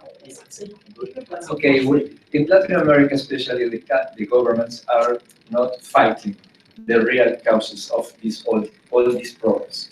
Because we have a extractive model of development with many problems about inequalities, with many problems about environment, and of course, human rights. Every day, civil society organizations or civil society leaders are killed, and that means we have huge problems to implement the 2030 agenda. Then, if we only talk about them, but in the reality, the governments make very different things, we will have always the same roots for the same problems. But for the moment, many Latin American governments are putting in place mechanisms for interministerial approach for the implementation of the 2030 agenda with very little civil society participation, and of course with without participation of other actors. For example, parliamentarians are not there, local authorities are not there, and some, especially some expressions of the civil society are not there. For example, the huge NGOs or trade unions are there, but what happened with the other people?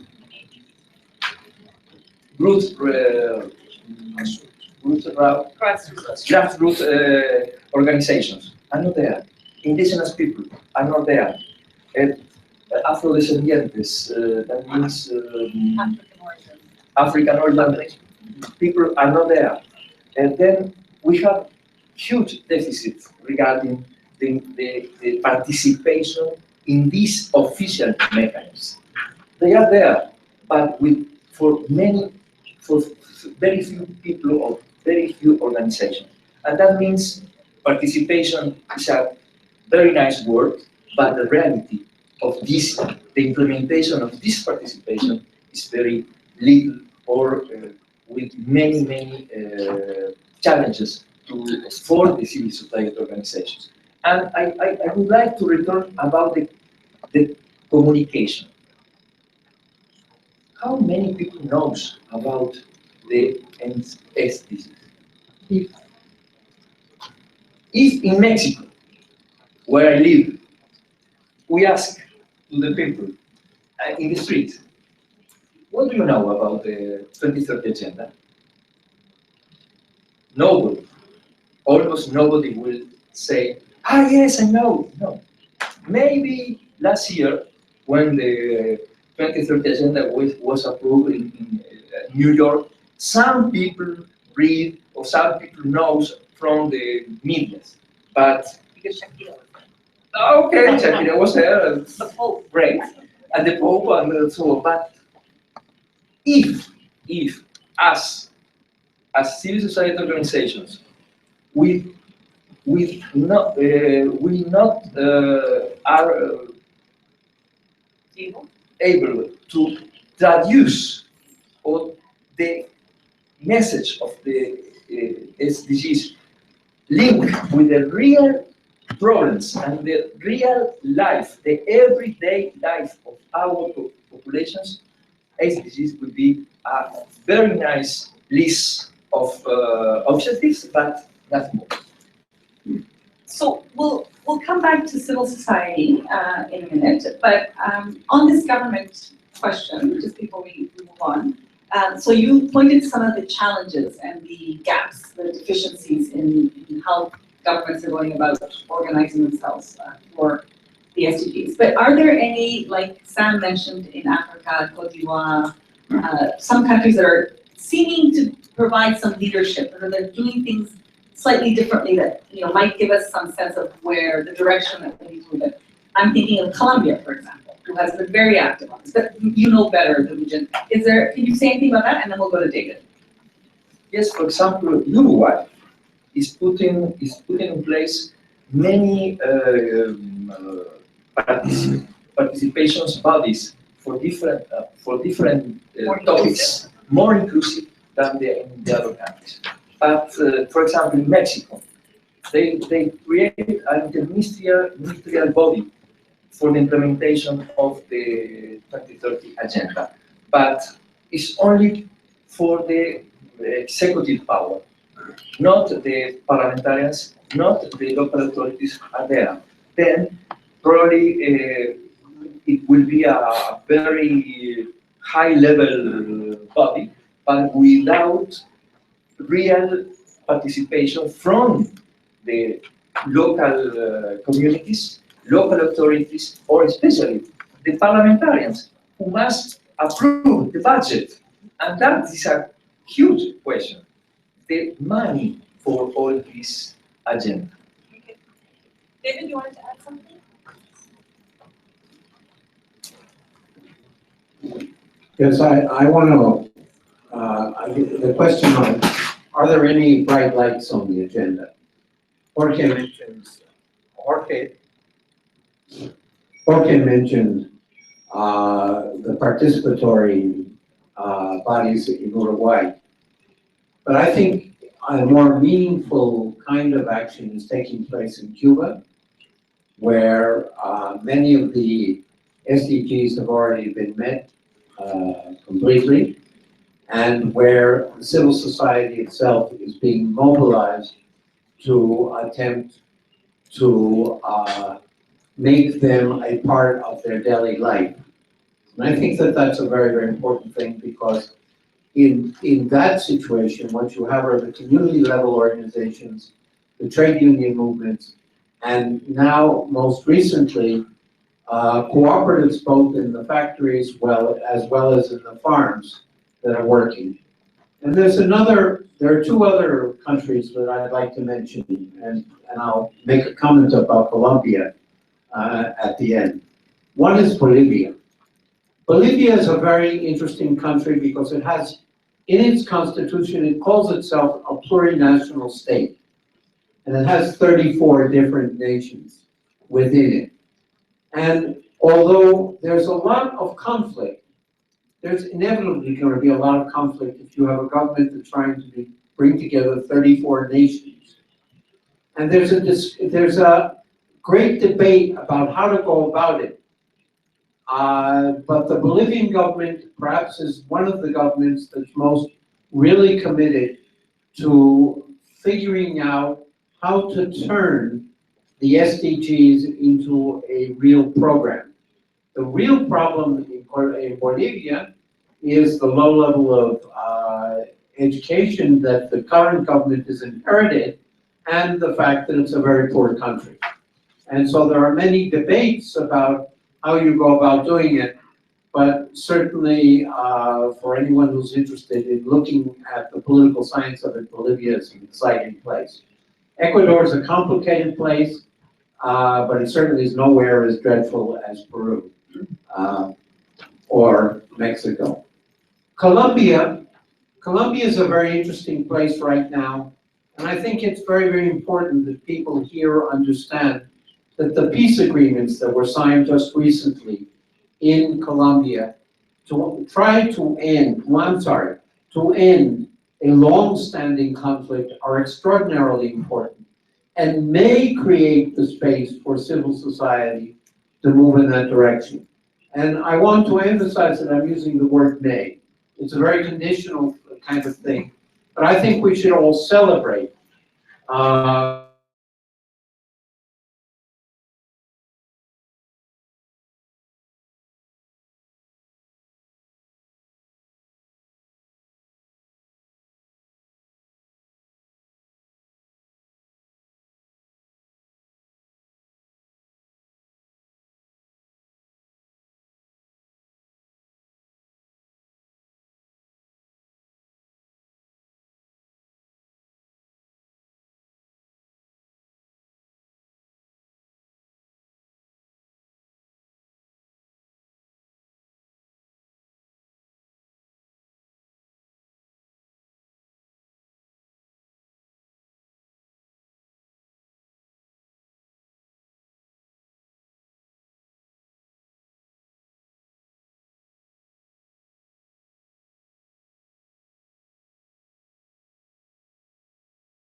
these are government efforts, or in the light of, okay, we need to develop, we need to embrace this, but there's still a long way to go in terms of bringing this whole thing together to be in line with the national development goals. They have signed adopted it, but there is still another layer and another hurdle to cross with so many countries in Africa. Thank you. Okay, so on the government side, I'm hearing you say that there are potentially a lot of landmines.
How to interpret. So I'd like to invite each one of you to speak a little bit more about that. What are you observing? Are there any interesting, some of you already alluded to that, but any interesting examples of participation of civil society and holding governments to account? What do you think needs to happen with civil society? I'm scared. Okay, we don't have to press this one. What needs to happen with civil society's role to maximize the chances that something good will come out of decision? So I'll start with Jorge. Okay,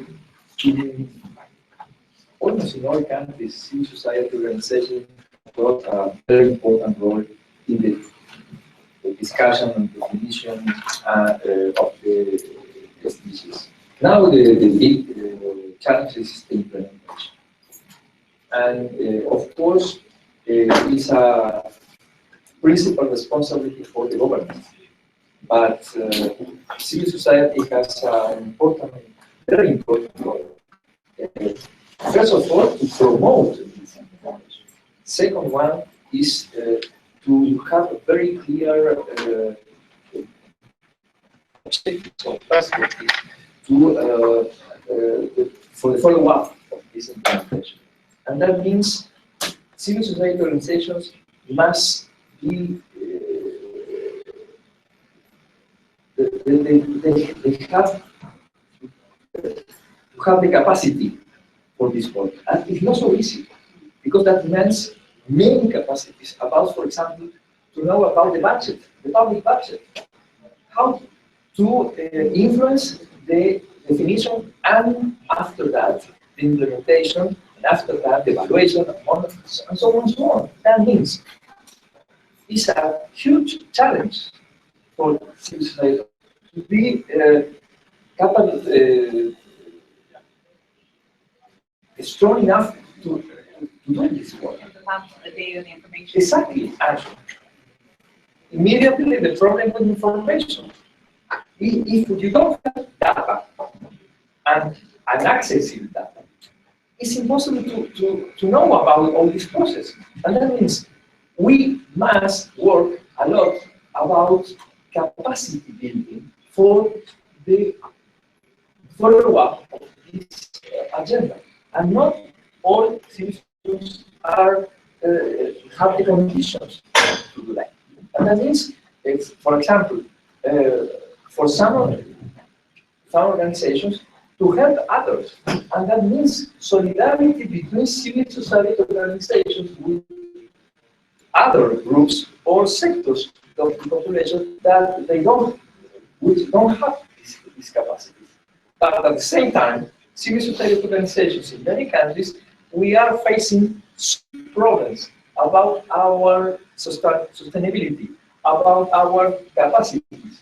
We lost technical bodies because we don't have money.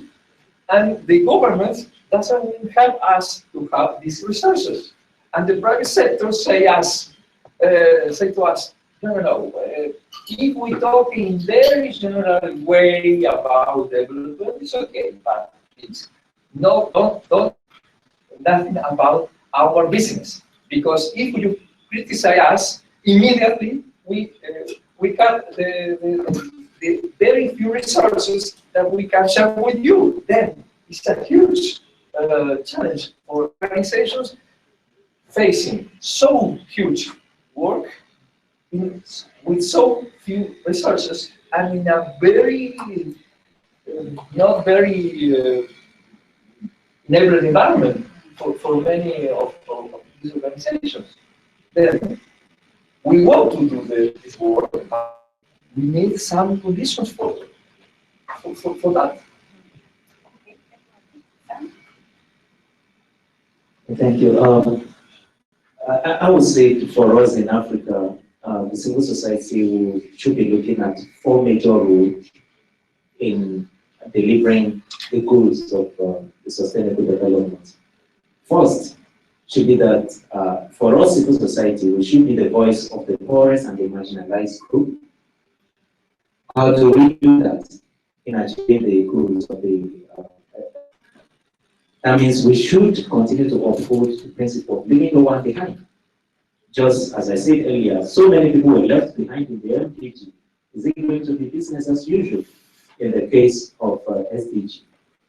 We should be able to listen and from people, especially at the grassroots, we're able to bring up to get into the SDG. We know how we managed to, the SDG is so light because we're trying to foresee so many issues so that they are all reflected.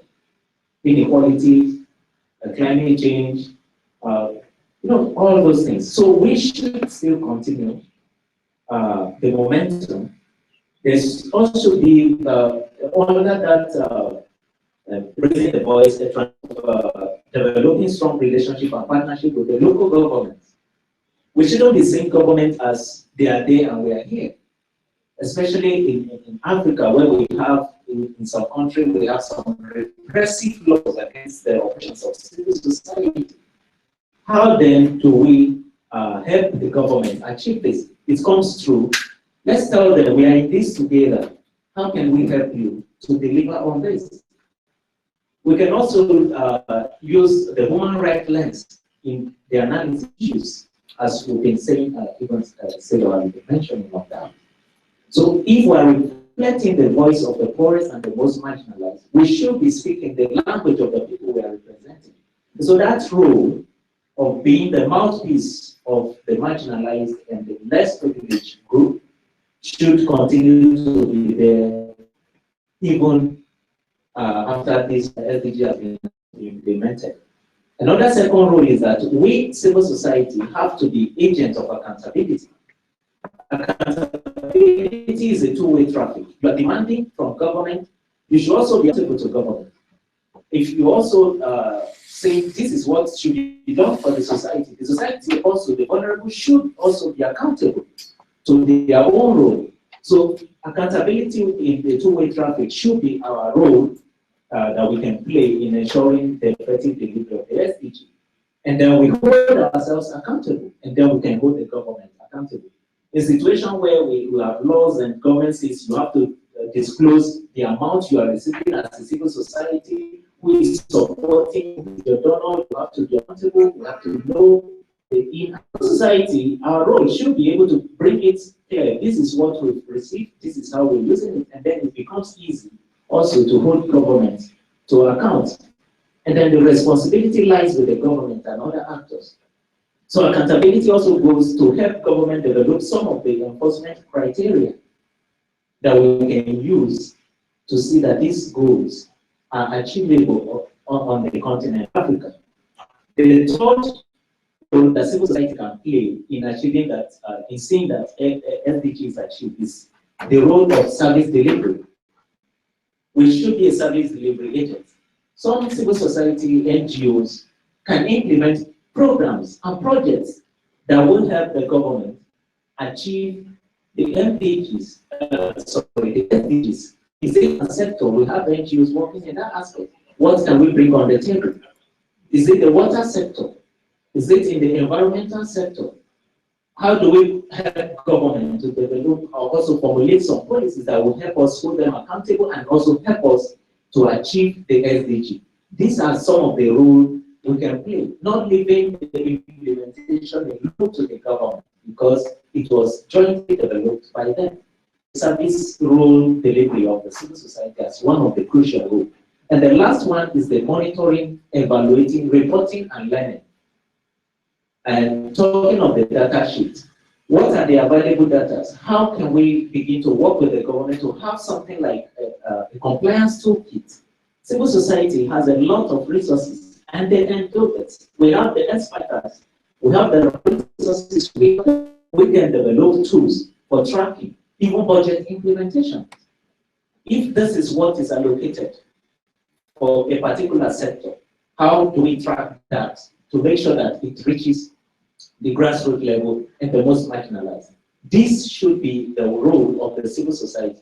And for us, like in PANJA, Pan-African Climate Justice Alliance, we have our members working in this various groups. And in our new strategic plan 2016 to 2020, we've also added the column on compliance mechanism toolkit on how do we make the government, how do we check the compliances and that, making sure that they deliver.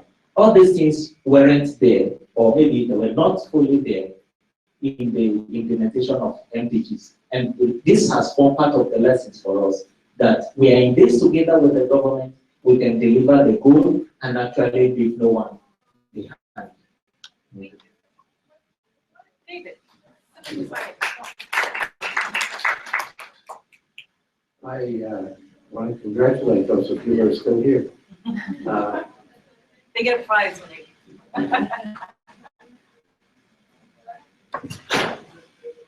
One of the, we in Mexico have had an extraordinary experience over the past 4 years of trying to implement the human right to water.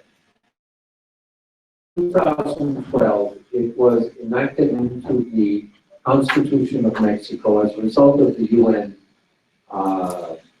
UN declaration.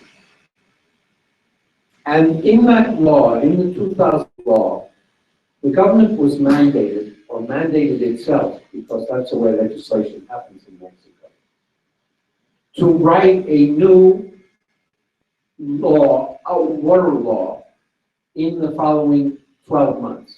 That was 4 years ago. It still doesn't exist. The reason why it doesn't exist is because we in civil society have been effective in preventing the government from writing the law that it would like, from legislating the law which it wrote, which it would have liked to promulgate. That law called for privatization, called for first use of water by mining and industry, and defined the human right to water as 50 liters per day per person, regardless of quality. There is no single river in Mexico, there is no single aquifer in Mexico that is not contaminated beyond human consumption. 75% of water used in Mexico is not treated. There is no, this is not an advertisement, there is no beach in Mexico which is swimmable by international standards.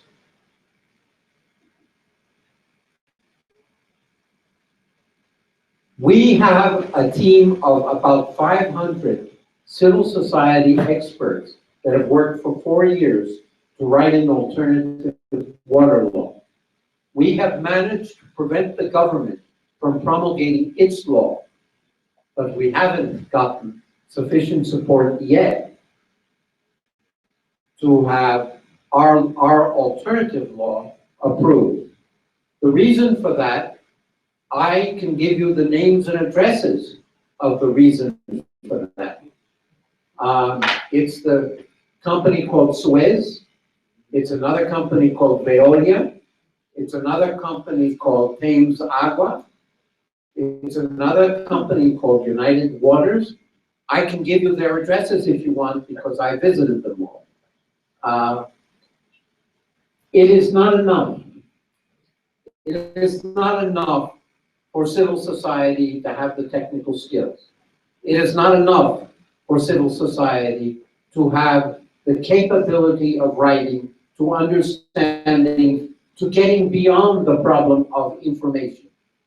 Because the issues of the SDGs are issues that have to do with who is going to get a larger part of the economic pie. The question of education, which is another question in Mexico, has caused dozens of deaths, murders by the Mexican army over the course of the past few months. Dozens of deaths, people murdered because they are against the educational reform of the government. I could go on, but I won't. But I do want to end my participation in this because you people have been extraordinarily patient for this, and we're over time already. I want to raise the issue of what are the SDGs. We in civil society, and I'm very proud to say that as a university professor in Mexico, I am allowed to be and consider myself to be an active member of civil society that involves people from all levels of communities and things like that. We are seeing that SDGs are really a new way of creating commodities. And I want to challenge those of you who are in your UN organizations, your international NGOs, to think about what it means. What do SDGs mean? Are they a new way for corporations to make money? Are they a new way for commoditizing human rights? Certainly that's the case with RED. Certainly that is the case with payments for environmental services.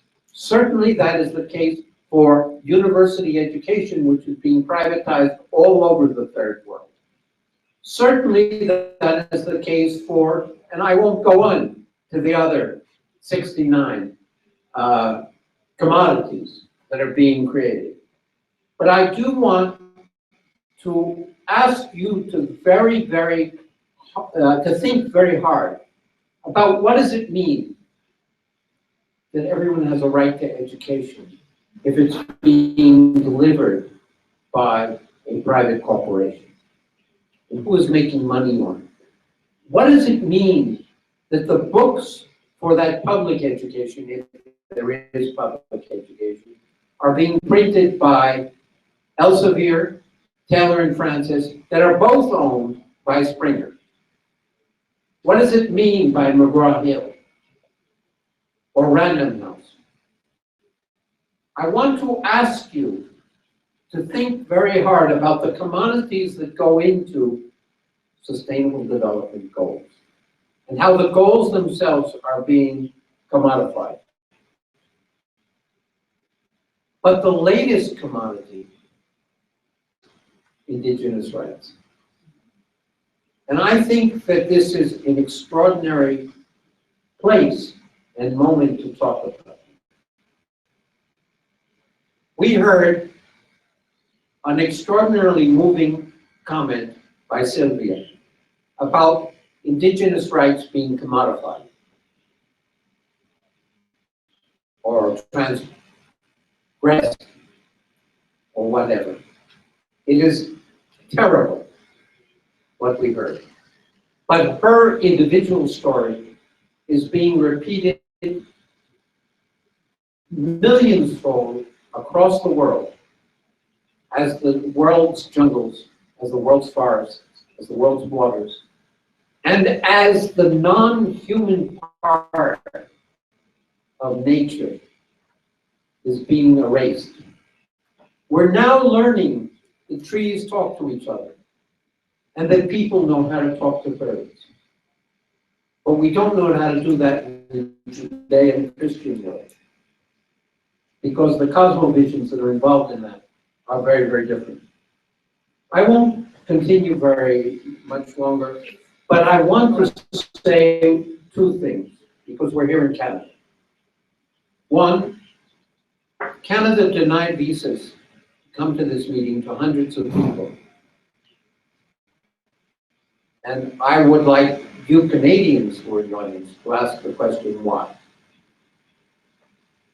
And what was the basis for that complicated decision-making process? Because as I understand it, the agreement to have the World Social Forum here involved a different kind of agreement about those visas. But, yeah, but finally, and this is for all of us, the SDGs are based upon a liberal model of what society is. That somehow civil society exists, and that we are one. I would like to ask you to question whether the interests of government, the interests of private enterprise, and the interests of indigenous people, and then civil society, are one. The liberal notion of existing as an existing social contract, I believe, requires a fundamental question. Thank you. So as David said, we've kept you here a long time, but then you talked a long time. It was all good. So just to wrap up, I want to ask Sam and Jorge very briefly, not as long as David, but to tell us, what is your message for the Canadians in the room? So we've heard you talk about government and their participation in the SDGs or lack thereof, of the challenges for civil society, but what, and regional, well, all of you talked about regional dynamics in Latin America and Africa. Is there something that you expect from the global north, and in particular Canada, that might help facilitate, support the implementation of the SDGs, assuming that that's still something we want to see? So very briefly, and then I think we'll let people go because we are way over time. Thank you. Just to say that many Africans were also denied visa to come for this event.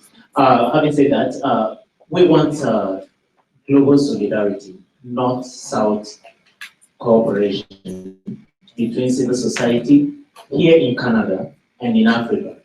If a Canadian civil society will work with us closely in Africa, they will also help us in realizing and achieving the goal, the sustainable development goals. So we need that partnership, we need that solidarity from our Canadian friends. Just as we South-South collaborations between civil society is ongoing, we want to see more of that from Canada. And glad that the new government is an environmentally friendly government, so we'll be able to work together. So we're looking forward to partnership with our Canadian friends in achieving the aims and objectives of the SDG. The same thing, global solidarity and global responsibility. Canada has many huge responsibilities in many fields of the global development, especially in Latin America. The mining companies are destroying our environmental resources, and especially Canadian mining companies are fighting our social leaders. Then SDGs are a task for everyone, everywhere, in the north as in the south. Okay. Thank you very much. If you guys have questions that you come to the front or ask us personally, thank you, everybody. Thank you for